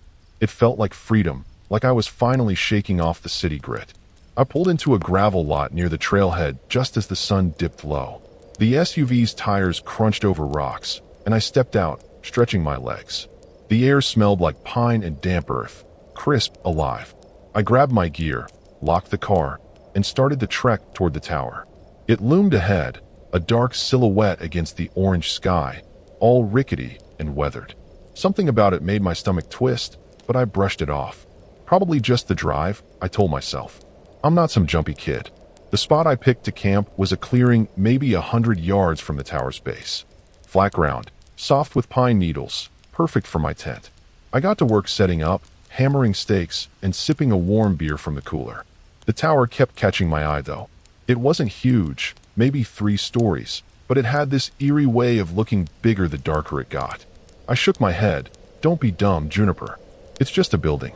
By the time I had a fire crackling, night had settled in hard. I sat there, sketching the tower's outline in my pad, the flames throwing weird shadows on the page. It was quiet out here, quieter than I'd expected. No birds, no wind rustling, just the fire popping. I told myself it was peaceful, but deep down, it felt off. Like the forest was holding its breath. I finished my beer and crawled into the tent, zipping it up tight. Lying there, I couldn't stop thinking about that tower. It was so close, watching over me like some silent guard. I laughed it off. Me, scared of a hunk of wood and metal? Yeah, right. I flipped onto my side, willing sleep to come. But as I drifted off, I couldn't shake this nagging feeling, like I wasn't as alone as I thought. The tower, the woods, something out there, it was waiting. I just didn't know for what yet. I woke up to a morning so gray it felt like the sky was sulking. My neck ached from sleeping on a root I hadn't noticed, and the fire was just a pile of cold ash. I crawled out of the tent, rubbing my eyes, and glanced at the lookout tower. It looked even more beat up in the daylight. Peeling paint, a busted window up top. Still creepy, but less horror movie vibes, more forgotten relic. I shrugged it off and dug through my cooler for coffee. That's when I noticed the first problem. My stove wouldn't light. The little propane canister hissed like it was mocking me, but no flame. Great start, huh? I ended up boiling water over a new fire, which took forever. Sipping lukewarm coffee, I decided to hike up to the tower anyway. I'd come all this way, might as well check it out. I grabbed my sketch pad, a granola bar, and my water bottle, leaving the SUV parked back at the lot. The trail was muddy, my boots sinking in with every step, and I cursed myself for not packing better gear. Boise's dry trails spoiled me. Seattle's damp was a whole different beast. Halfway up, I stopped to catch my breath. The air felt heavy, like it was pressing down on me. I looked back at my tent, a little green speck in the clearing, and something caught my eye. The trees around it looked wrong, like they'd shifted overnight. I blinked, figuring it was just the angle, but it stuck with me. Disturbing little details like that always do when you're an artist. I shook it off and kept climbing. The tower was a mess up close. Rusty nails poked out of the steps, and the door hung crooked on its hinges. I nudged it open with my boot, half expecting a raccoon to lunge out. Nothing, just stale air and dust. Inside, There was an old desk, a cracked chair, and a spiral staircase leading up. I hesitated. Part of me wanted to sketch it and bail, but curiosity's a hell of a drug. I started up the stairs, each creak making me wince. Up top, the view was unreal, miles of forest stretching out, Seattle's skyline a faint smudge in the distance. I sat on the floor, sketching the scene, losing myself in the lines. That's when I heard it. Not a sound, but a feeling, like something was watching me. I glanced around, but the platform was empty. Just me and the wind. Still, my skin prickled, and I couldn't shake it. I told myself it was the isolation messing with me. Solo trips do that sometimes, right? Back at camp, things got weirder. I'd left my cooler lid shut, but it was wide open when I got back, a couple of apples missing. No paw prints, no mess, just gone. I laughed it off, probably a sneaky squirrel, but it didn't sit right. I double-checked the SUV later, too, and found a scratch on the driver's door. Long, thin, deliberate. Not a branch mark. My gut twisted, but I told myself it was nothing. Maybe some jerk hiker passing through. I decided to stay another night anyway. I'd driven from Boise, burned a tank of gas. Quitting now felt like admitting defeat. So I rebuilt the fire, cooked some ramen, and tried to chill. The tower loomed in the corner of my eye, though, and every time I looked away, it felt closer. Stupid, I know, but that's how it hit me. I doodled it again, adding jagged lines for effect, like it was alive. By nightfall, I was jumpy. The forest was too quiet again, and the firelight barely reached the trees. I kept glancing at the tower, half expecting to see something up there. A light, a figure, anything. Nothing showed, but the feeling grew, heavy and scary. I crawled into my tent, zipping it up tight, and told myself I'd leave at dawn. Just one more night, then I'd haul us back to Boise. But as I lay there, eyes wide open, I couldn't shake the sense that I'd already made the wrong call. I barely slept that night, drifting in and out of a restless haze. Every snap of a twig had me bolting upright, clutching my flashlight like it was a lifeline. By the time dawn crept in, pale and weak through the tent, I was done. I told myself I'd leave, and I meant it. Seattle's woods could keep their creepy charm. I stumbled out, bleary-eyed, and started breaking camp. That's when I saw it. My tent had a tear, a clean slice down the side, like someone took a knife to it while I was inside. My heart thudded hard, horror sinking in fast. I checked the SUV next, half expecting slashed tires or worse. It was fine, scratch still there, but nothing new. I tossed my gear in the back, not bothering to fold anything, just wanting out. But as I reached for the keys, I froze. Up on the lookout tower, something moved. Not a bird, not a branch. A shape, quick and dark, ducking out of sight. My mouth went dry. I told myself it was a trick of the light, but deep down, I knew better. Something was up there. I climbed into the SUV, hands shaking as I turned the key. The engine sputtered once, then roared to life. Thank God. I peeled out of the lot, gravel spitting under the tires, and didn't look back. But 5 minutes down the road, the radio crackled on by itself. Static at first, then a voice, low, garbled, saying my name. Juniper. I slammed the off button, heart pounding so loud I could hear it over the engine. This wasn't some prank. This was disturbing as hell. I kept driving, eyes flicking to the rearview mirror. The tower was out of sight, but the trees lining the road felt alive, leaning in too close. Then the engine coughed. Just a hiccup at first, but it got worse, lurching, choking. I cursed, coaxing it along, but it died a mile later, smoke curling from under the hood. I coasted to a stop, stranded on some nowhere stretch of forest road. Panic clawed at me. Scary didn't even cover it anymore. I popped the hood, not that I'm a mechanic. Oil smelled burnt, and something glistened, red, slick, dripping onto the ground. Not oil. Blood. I staggered back, ball rising in my throat. This wasn't a breakdown. This was sabotage. I grabbed my phone, no bars, of course, and started walking back toward the lot. Dumb move? Maybe, but sitting there felt worse. The woods were silent, too silent, and every step felt like I was being watched. That's when I saw him. A guy, tall, gaunt, standing maybe 50 yards off the road. He wasn't moving, just staring, his face pale and wrong, like it didn't fit his skull. I yelled, "Hey, you okay?" No answer. He tilted his head, slow and creepy, then stepped behind a tree. Gone.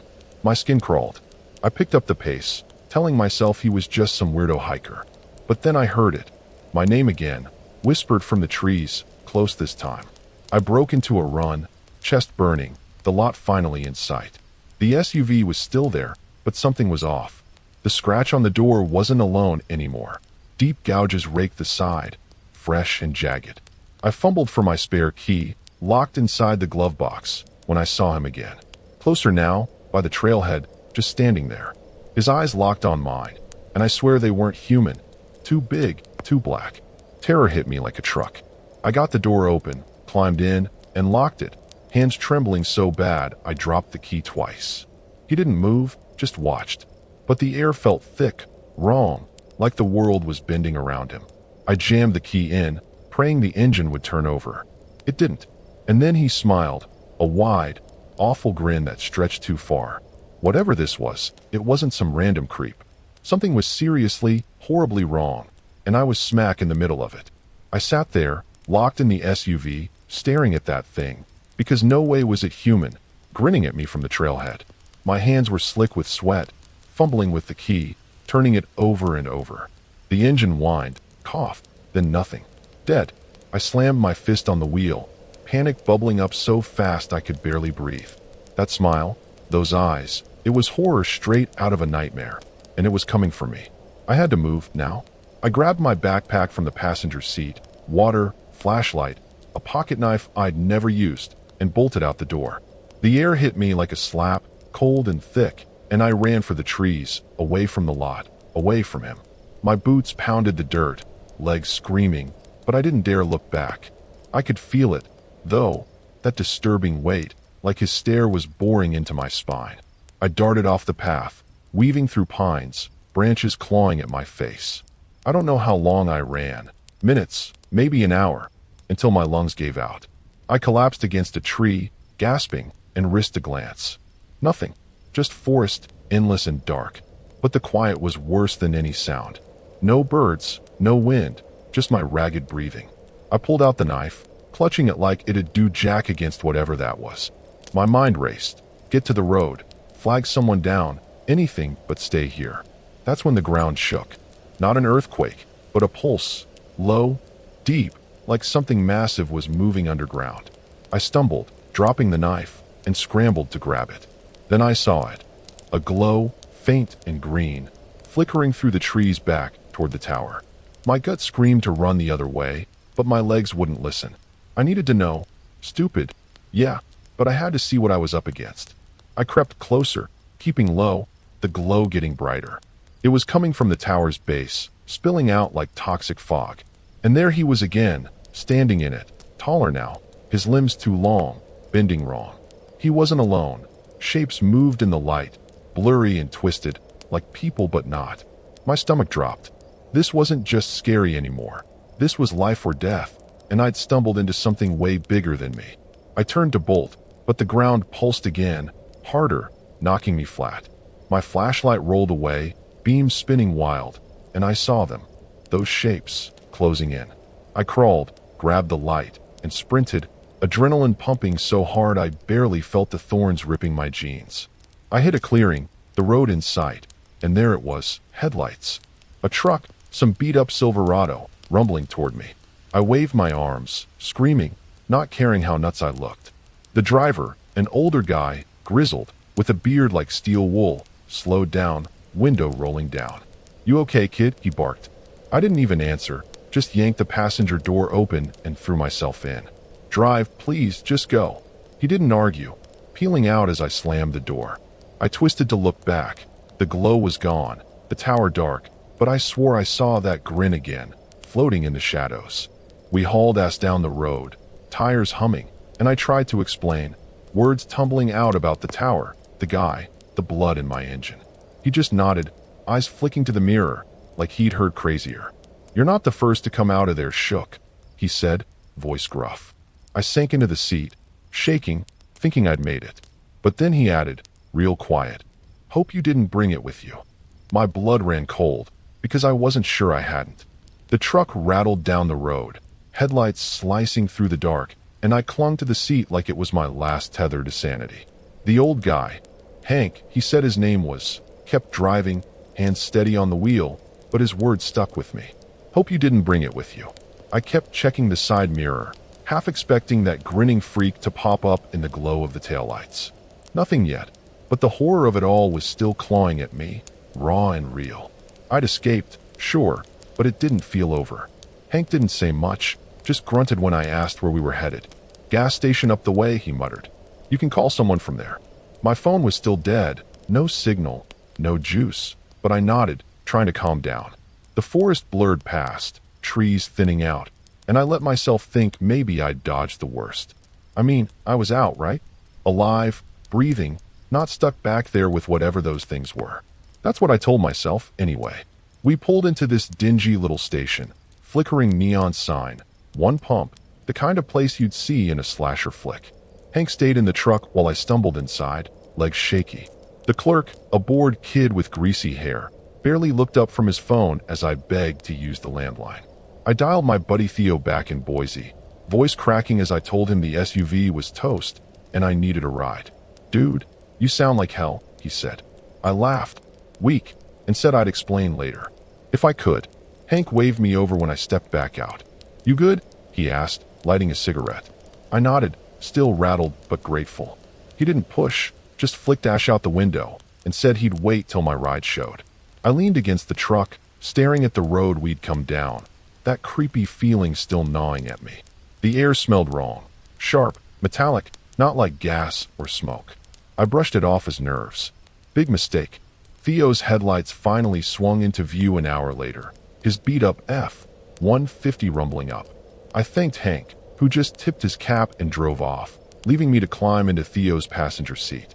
"Man, you look like you saw a ghost," he said, grinning. I tried to laugh, but it died in my throat. As we pulled away, I glanced back and froze. The station's lights flickered, and there, by the pump, was that figure. Tall, wrong, smiling. My heart stopped. It wasn't over. Theo didn't see it, just kept jabbering about some bar fight he'd won last week. I barely heard him, eyes locked on the mirror. The figure didn't move, didn't chase, just watched, grin stretching wider. Then the truck hit a bump, and I felt it, a cold, wet trickle on my neck. I swiped at it, red, sticky. Blood. Not mine. Theo yelped as I grabbed his arm. And that's when the cab filled with that same metallic stink. Something thumped in the truck bed. I twisted around, shining my flashlight through the rear window. A shape. Human, but not. Sprawled there, limbs bent wrong, eyes black and staring right at me. Theo swerved, cursing, and the thing lunged, smashing the glass. We screamed, the truck fishtailing, and I saw it clear as day. That grin, inches away. It had followed me. I'd brought it with me, just like Hank feared. The truck flipped, metal crunching, glass shattering, and everything went black. Last thing I remember is Theo's choked gasp, the weight of that thing on me, and my own voice in my head. I should have stayed home. Now I'm here, wherever here is, and I don't think I'm alone. That's the real tragedy. I didn't just lose the fight. I dragged everyone else down with me.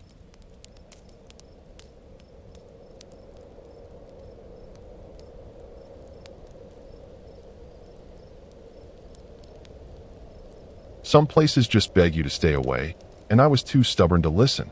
That's the regret chewing at me now, replaying every step that landed me in this mess. My name's Thane Ezra Whitlock, 28 years old, born and bred in Portland, Oregon. I'm a barista by day, amateur photographer by obsession, always chasing the next shot, the kind that makes people stop scrolling and stare. I've got shaggy black hair I keep shoving out of my eyes, a chipped front tooth from a skateboarding wipeout, and a habit of diving into things I shouldn't. This time, it was a camping trip near Seattle, just me and my Chevy Silverado, hunting for a killer frame. Portland's coffee scene was wearing me thin. Same orders, same faces, same gray drizzle. I needed a break, something to jolt me awake. I'd heard about this old lookout tower outside Seattle, tucked in Snoqualmie National Forest. Folks online called it a hidden gem, remote, eerie, perfect for a night shoot. I figured I'd camp nearby, snap some long exposure shots of the stars with that tower silhouetted against them. Sounded like a dream, right? I loaded up the truck on a Friday after my shift, tossing in my tent, camera gear, and a cooler of cheap beer. The drive from Portland's about 3 hours, give or take, and I blasted punk rock the whole way, windows down, letting the wind slap me alive. I hit the forest edge by dusk, the road turning rough, my tires chewing gravel. The tower wasn't hard to find. Its shadow poked up through the trees like a jagged finger, daring me closer. I parked in a small pull-off, maybe half a mile from the tower, and hiked the rest with my gear slung over my shoulder. The air was cool, thick with pine, and that wet Seattle smell I wasn't used to. I found a spot to pitch camp, a flat patch near a creek, close enough to hear the water gurgling. The tower loomed ahead, all weathered wood and broken windows, and I couldn't wait to shoot it. I'm a sucker for anything with a story baked into its bones. Setting up was quick. Tint up, fire going, camera on its tripod. I cracked a beer and started framing shots, the tower's outline sharp against the fading light. It had this vibe, man, like it was watching me back. I laughed it off, chalking it up to the buzz and the quiet. Portland's never this still, it's all horns and rain.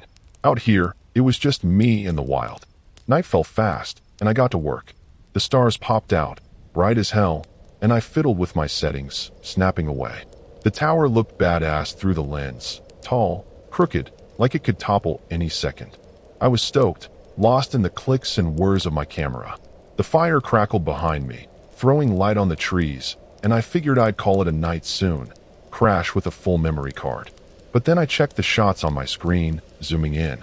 Something was off, blurry, but there, in the top window.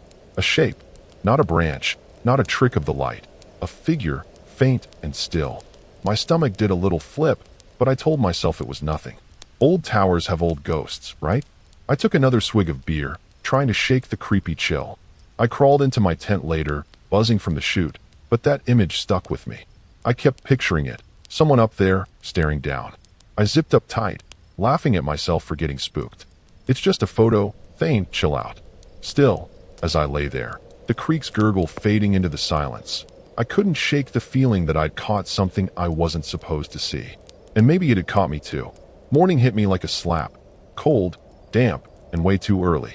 I woke up with my face mashed into the tent floor, drooling on my sleeping bag. The fire was dead, just a sad pile of ash, and my back ached from the uneven ground. I groaned, peeling myself out, and squinted at the lookout tower through the trees. It looked grimmer in the daylight, sagging, gray, like it was pissed to still be standing. That blurry figure from my photo nagged at me, but I shoved it down. Probably just a smudge, right? No point in freaking out yet. I rummaged through my cooler for breakfast, cold coffee, and a stale bagel. My stove worked fine, but I was too lazy to fire it up. I chewed, staring at the truck parked down the trail, and noticed something off. The driver's side window was cracked open an inch. I swore I'd locked it tight, city habit, but maybe I'd slipped up. I hiked over to check, boots crunching on pine needles, and sure enough, the cab was empty. Nothing stolen, just that window bugging me. Weird, but not scary. Yet, I decided to stick around anyway. I'd come for shots, and one spooky photo wasn't going to chase me off. The plan was to hike up to the tower, get some daytime angles, maybe climb it if it didn't look too sketchy. I grabbed my camera, a water bottle, and headed out, leaving the tent up. The trail was steep, muddy from last night's dew, and I slipped once, cussing as my knee hit a rock. Portland's trails are tame compared to this. Seattle's wild had teeth. The tower was a wreck up close. Rotted steps, a door hanging by one hinge, and a smell like wet wood and rust. I nudged it open, camera ready, and stepped inside. Dust floated in the air, catching the light, and I snapped a few shots of an old map pinned to the wall. Yellowed, curling, marked with faded ink. Stairs spiraled up, creaky but solid, so I went for it, testing each step like it might snap. My gut twisted a little, that photo still in my head, but I kept climbing.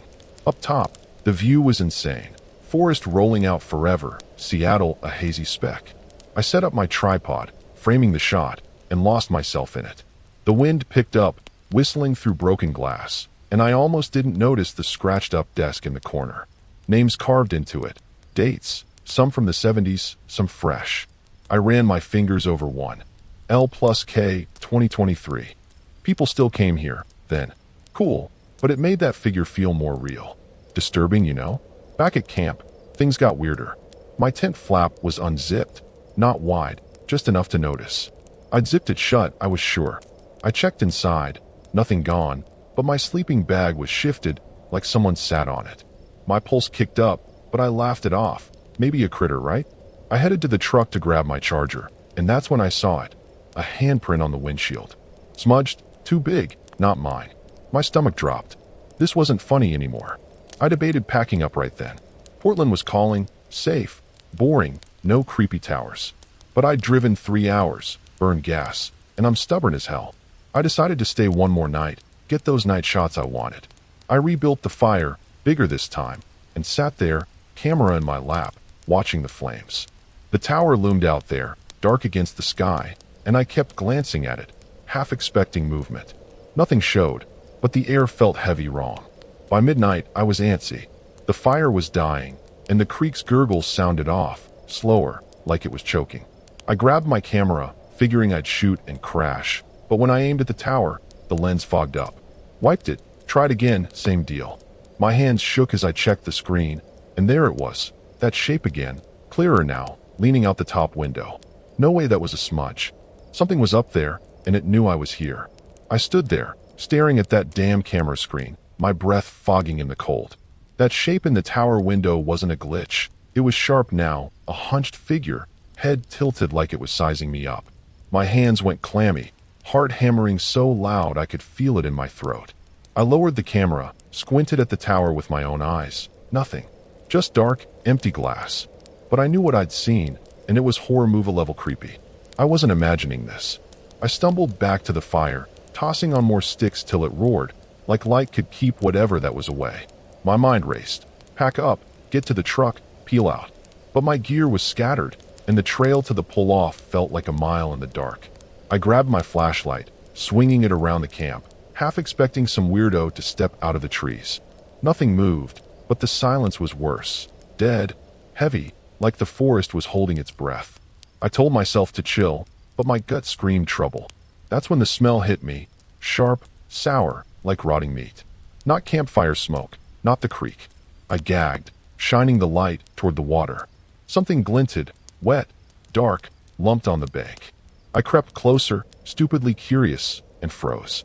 It was a deer, or what was left of it, gutted, legs twisted, eyes gone. No blood trail, no paw prints, just dropped there like a sick gift. My stomach lurched.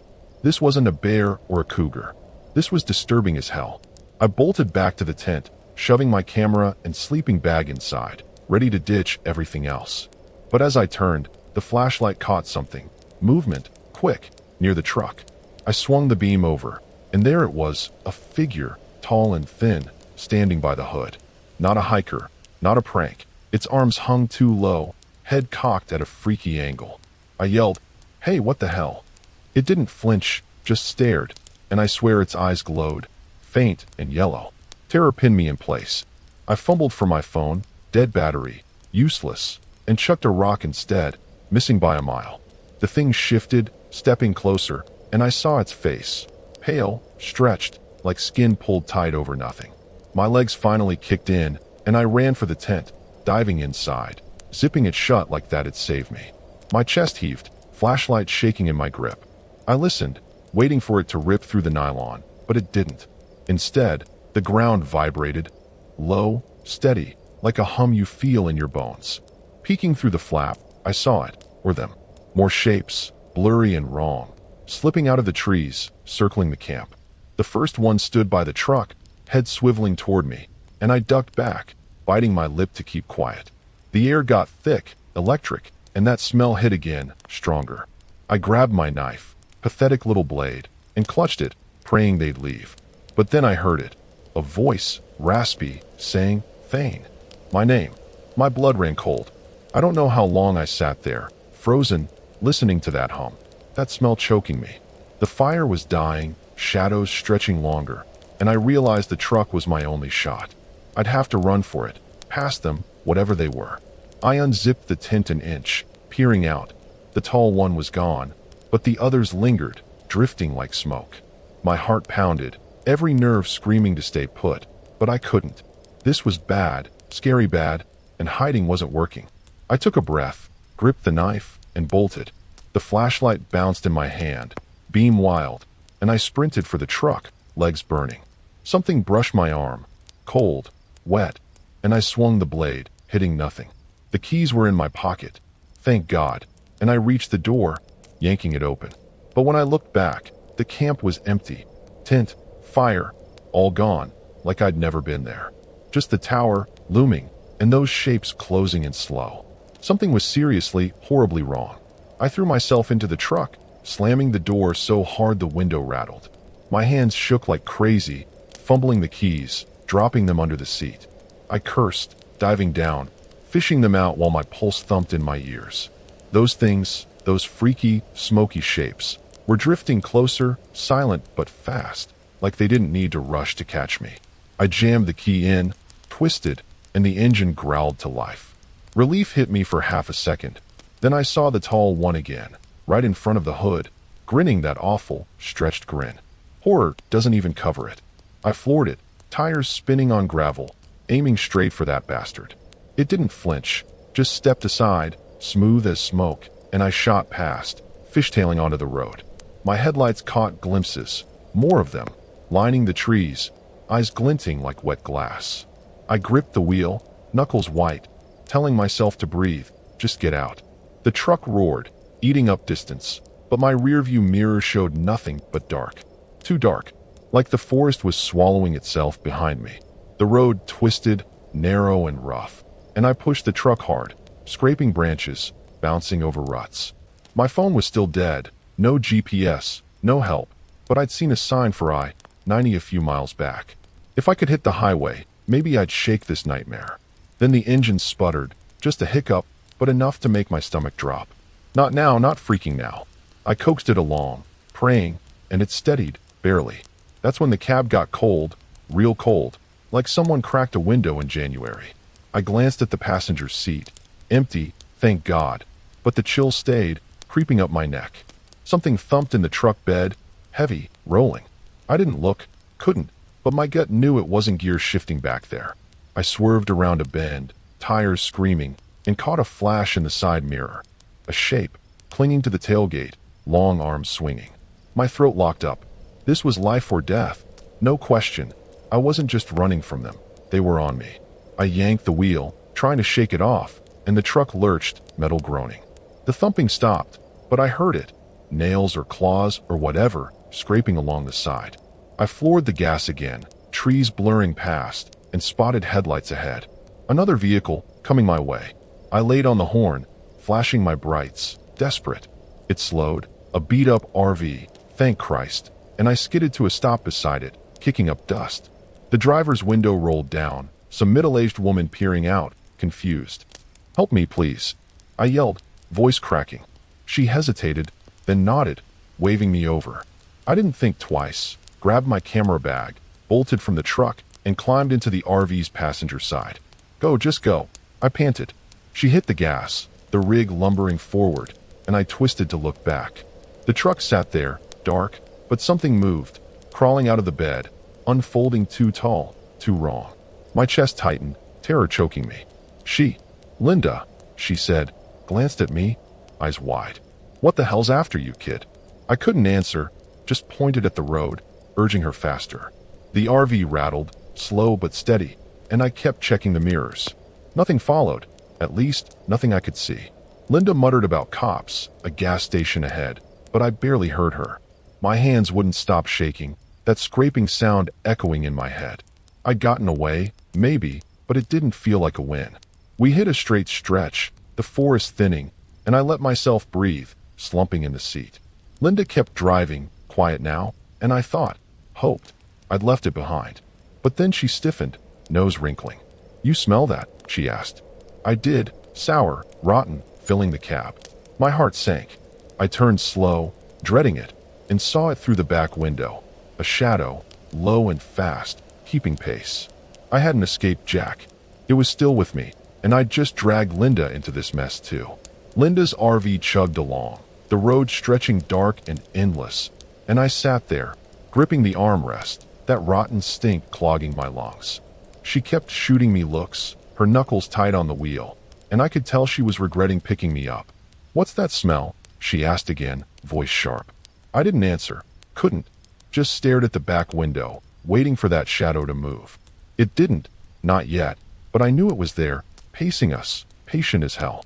The horror of it sank deep. I hadn't shaken anything. I'd brought it along for the ride. We hit a gas station maybe 10 minutes later, this rundown joint with flickering lights and a single pump. Linda pulled in, muttering about calling someone, and I nodded, dazed. I stumbled out, legs like jelly, and scanned the lot. Nothing moved, just the wind kicking trash across the pavement. But that smell stuck, heavy and wrong. Linda marched inside, yelling at the clerk for a phone, and I leaned against the RV, trying to breathe. My truck was back there, my camp gone, and now this poor woman was tangled up in my mess. Guilt hit hard. I dug out my camera, hands shaky, and flipped through the shots. That figure in the tower window stared back, clearer now, long face, hollow eyes, like it had been waiting for me to notice. I deleted it, like that had erased the truth, but the screen glitched, flashing back to the image over and over. My stomach twisted. Disturbing didn't cut it anymore. I tossed the camera into my bag, ready to ditch it, when Linda waved me over. "Cops are coming," she said, eyeing me like I was nuts. "You gonna tell them what's up?" I opened my mouth, but the words stuck. What was I gonna say? Some freaky tower monster chased me out of the woods. Before I could figure it out, the RV rocked, hard, like something slammed it. Linda yelped, and I spun around. The shadow was gone from the road, but the roof creaked, slow and deliberate, like footsteps. My heart stopped. It wasn't waiting anymore. It was here, and I'd led it straight to us. Classic Thane move, screwing everyone over. Linda bolted inside, screaming for the clerk, and I followed, slamming the door behind me. The kid behind the counter, pimply, barely 20, gaped at us, phone in hand. "What the hell?" he started, but a crash cut him off. The window shattered, glass spraying, and there it was, that tall, twisted thing, crouched in the frame, grinning wide. Its arms stretched, claws scraping the floor, and I yelled, shoving Linda toward the back. The kid froze, and that was his mistake. It lunged, fast, and he was gone, a wet scream fading quick. We ran for the storage room, barricading the door with a shelf, my chest heaving. Linda was sobbing. "What is that thing?" I didn't know. Just shook my head. Knife out. Useless. The door rattled, with splintering, and that smell flooded in, choking us. I'd seen enough movies to know we were toast, but I kept pushing the shelf, like it'd matter. The banging stopped, sudden, and I thought, prayed, it had left. Then the ceiling buckled, dust raining down, and I saw it. Those eyes, peering through a crack, locked on me. Sirens wailed in the distance. Cops, finally, but it was too late. The roof caved, and that thing dropped in, all wrong angles and hunger. Linda swung a broom, brave and dumb, and it swatted her like a fly, her head cracking against the wall. I lunged, knife sinking into its arm. Black, tar-like blood oozed, but it didn't flinch. It grabbed me, cold and strong, and I kicked, screamed, till my vision blurred. Last thing I saw was that grin, inches away, and Linda's still body. My big escape? A deadly flop. I dragged it right to them. I don't know where I am now. Dark, cold, that hum in my bones. Maybe I'm dead, maybe worse. All I know is I should have stayed in Portland, slinging coffee, safe. That tower, that shot I chased, it wasn't worth this. I didn't just lose. I took everyone down with me. And that's the tragedy that'll haunt me, wherever this thing's got me now.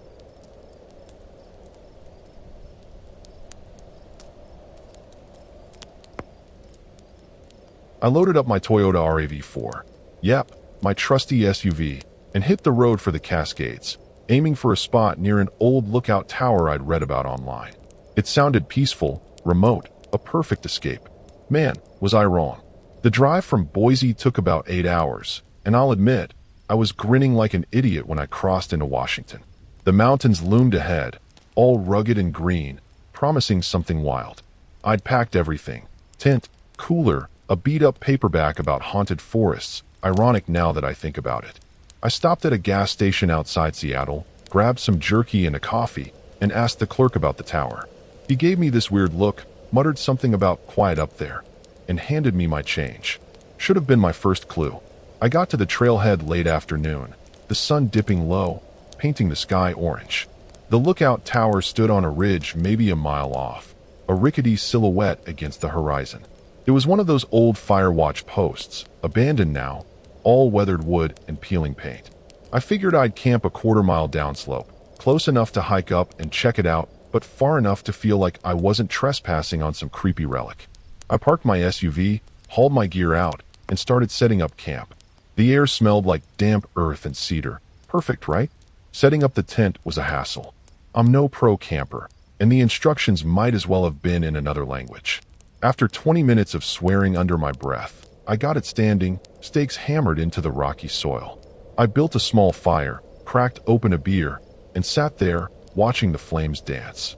The tower loomed in the distance, and I'll admit, it had this eerie pull, like it was watching me back. I brushed it off as my imagination running wild after too many scary movies. Night fell fast, the kind of dark that swallows everything. No city lights out here, just stars, and that tower sticking up like a bony finger.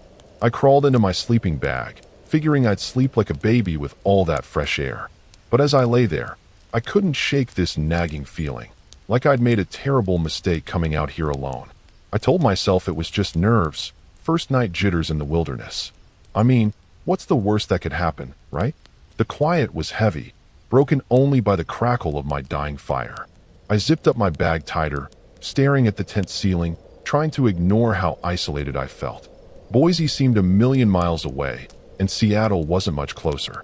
I'd wanted solitude, but this was next-level lonely.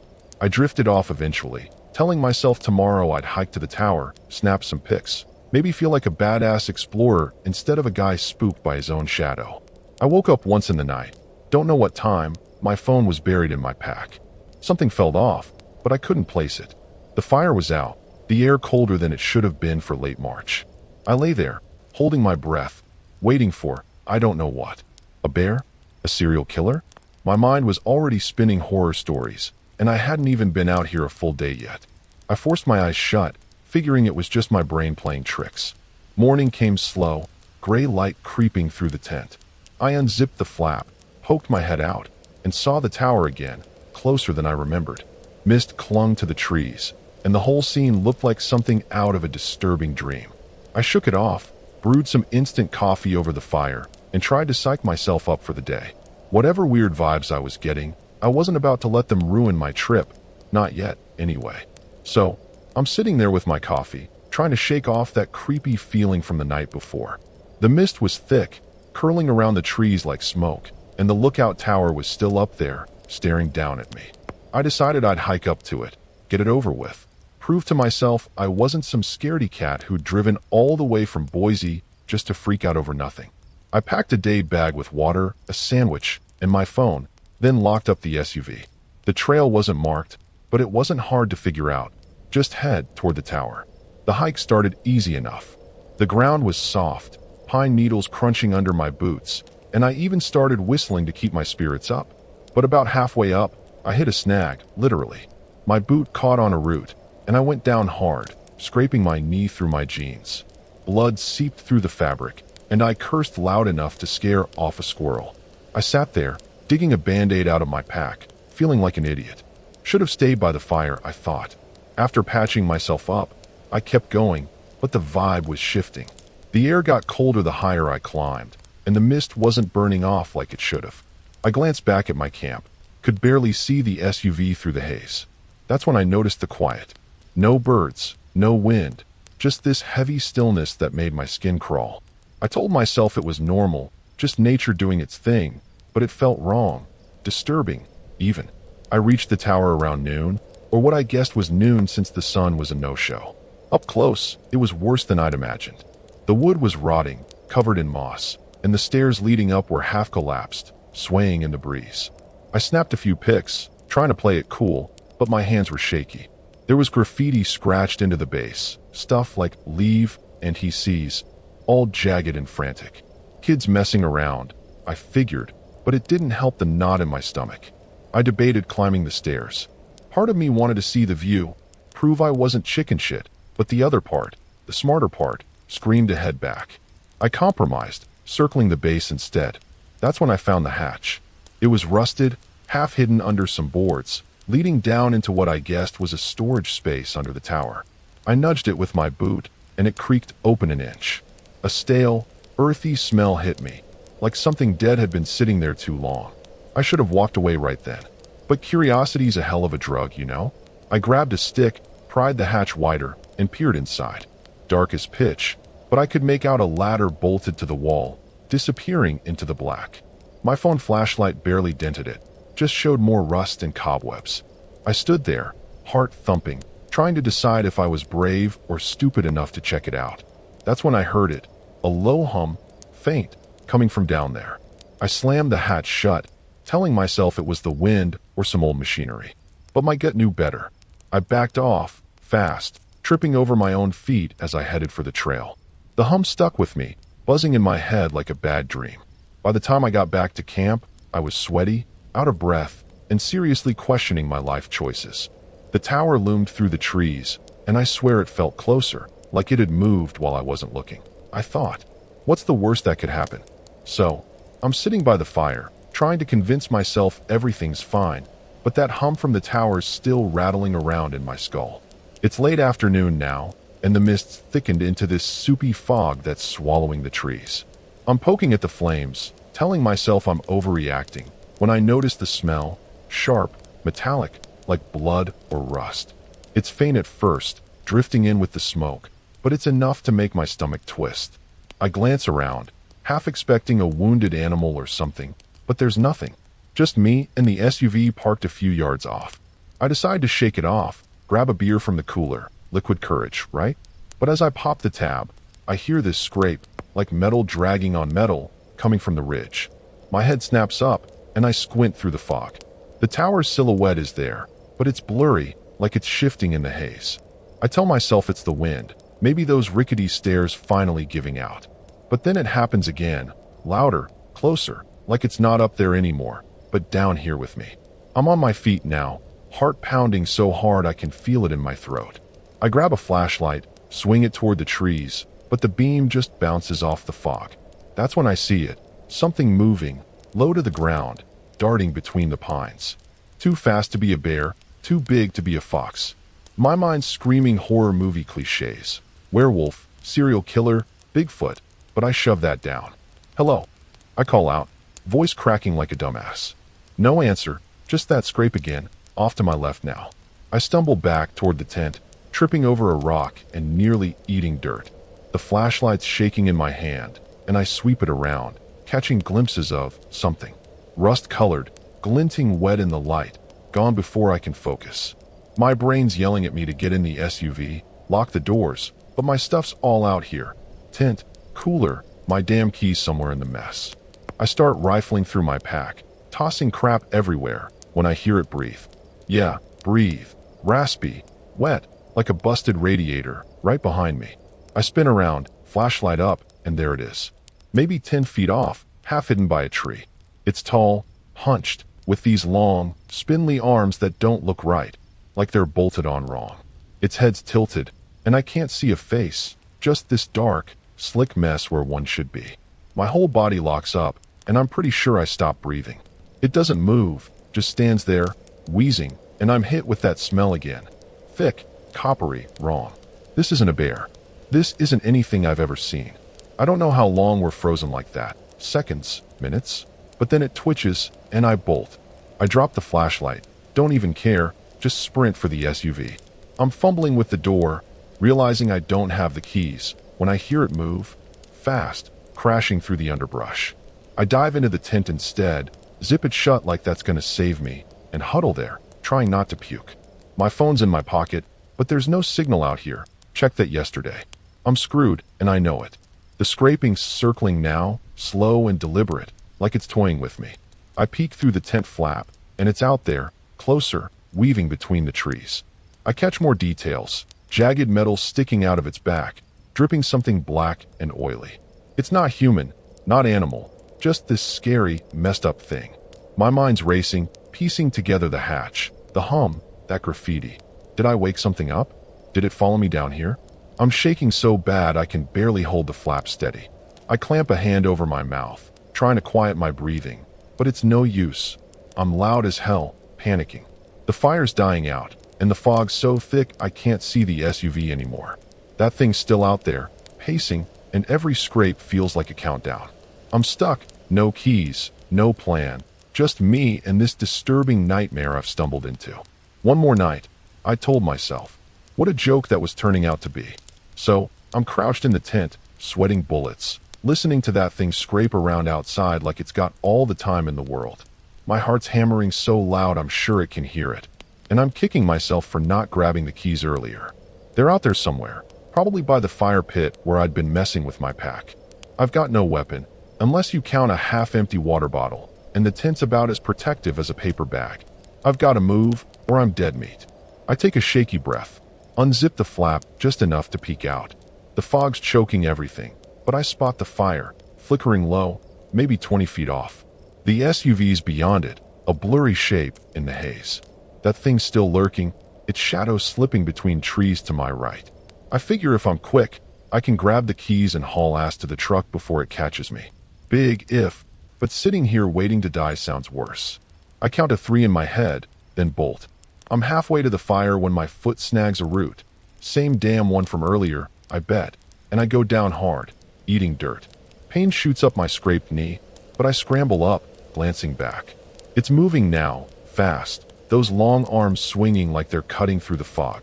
I lunge for the fire pit, hands clawing through ash and junk. Beer can, sandwich wrapper. Where the hell are the keys? My fingers close around metal, and I yank them free, just as that wet, raspy breathing gets way too close. I sprint for the SUV, legs pumping like I'm in some horror flick chase scene. The keys slip in my sweaty hand, and I fumble the lock, cursing loud enough to wake half of Seattle. I hear it behind me, crashing, scraping, that smell hitting me like a punch. I wrench the door open, dive inside, and slam it shut, jamming the lock down. My hands are shaking so bad I drop the keys into the footwell, and I'm scrabbling for them when something slams into the side of the truck.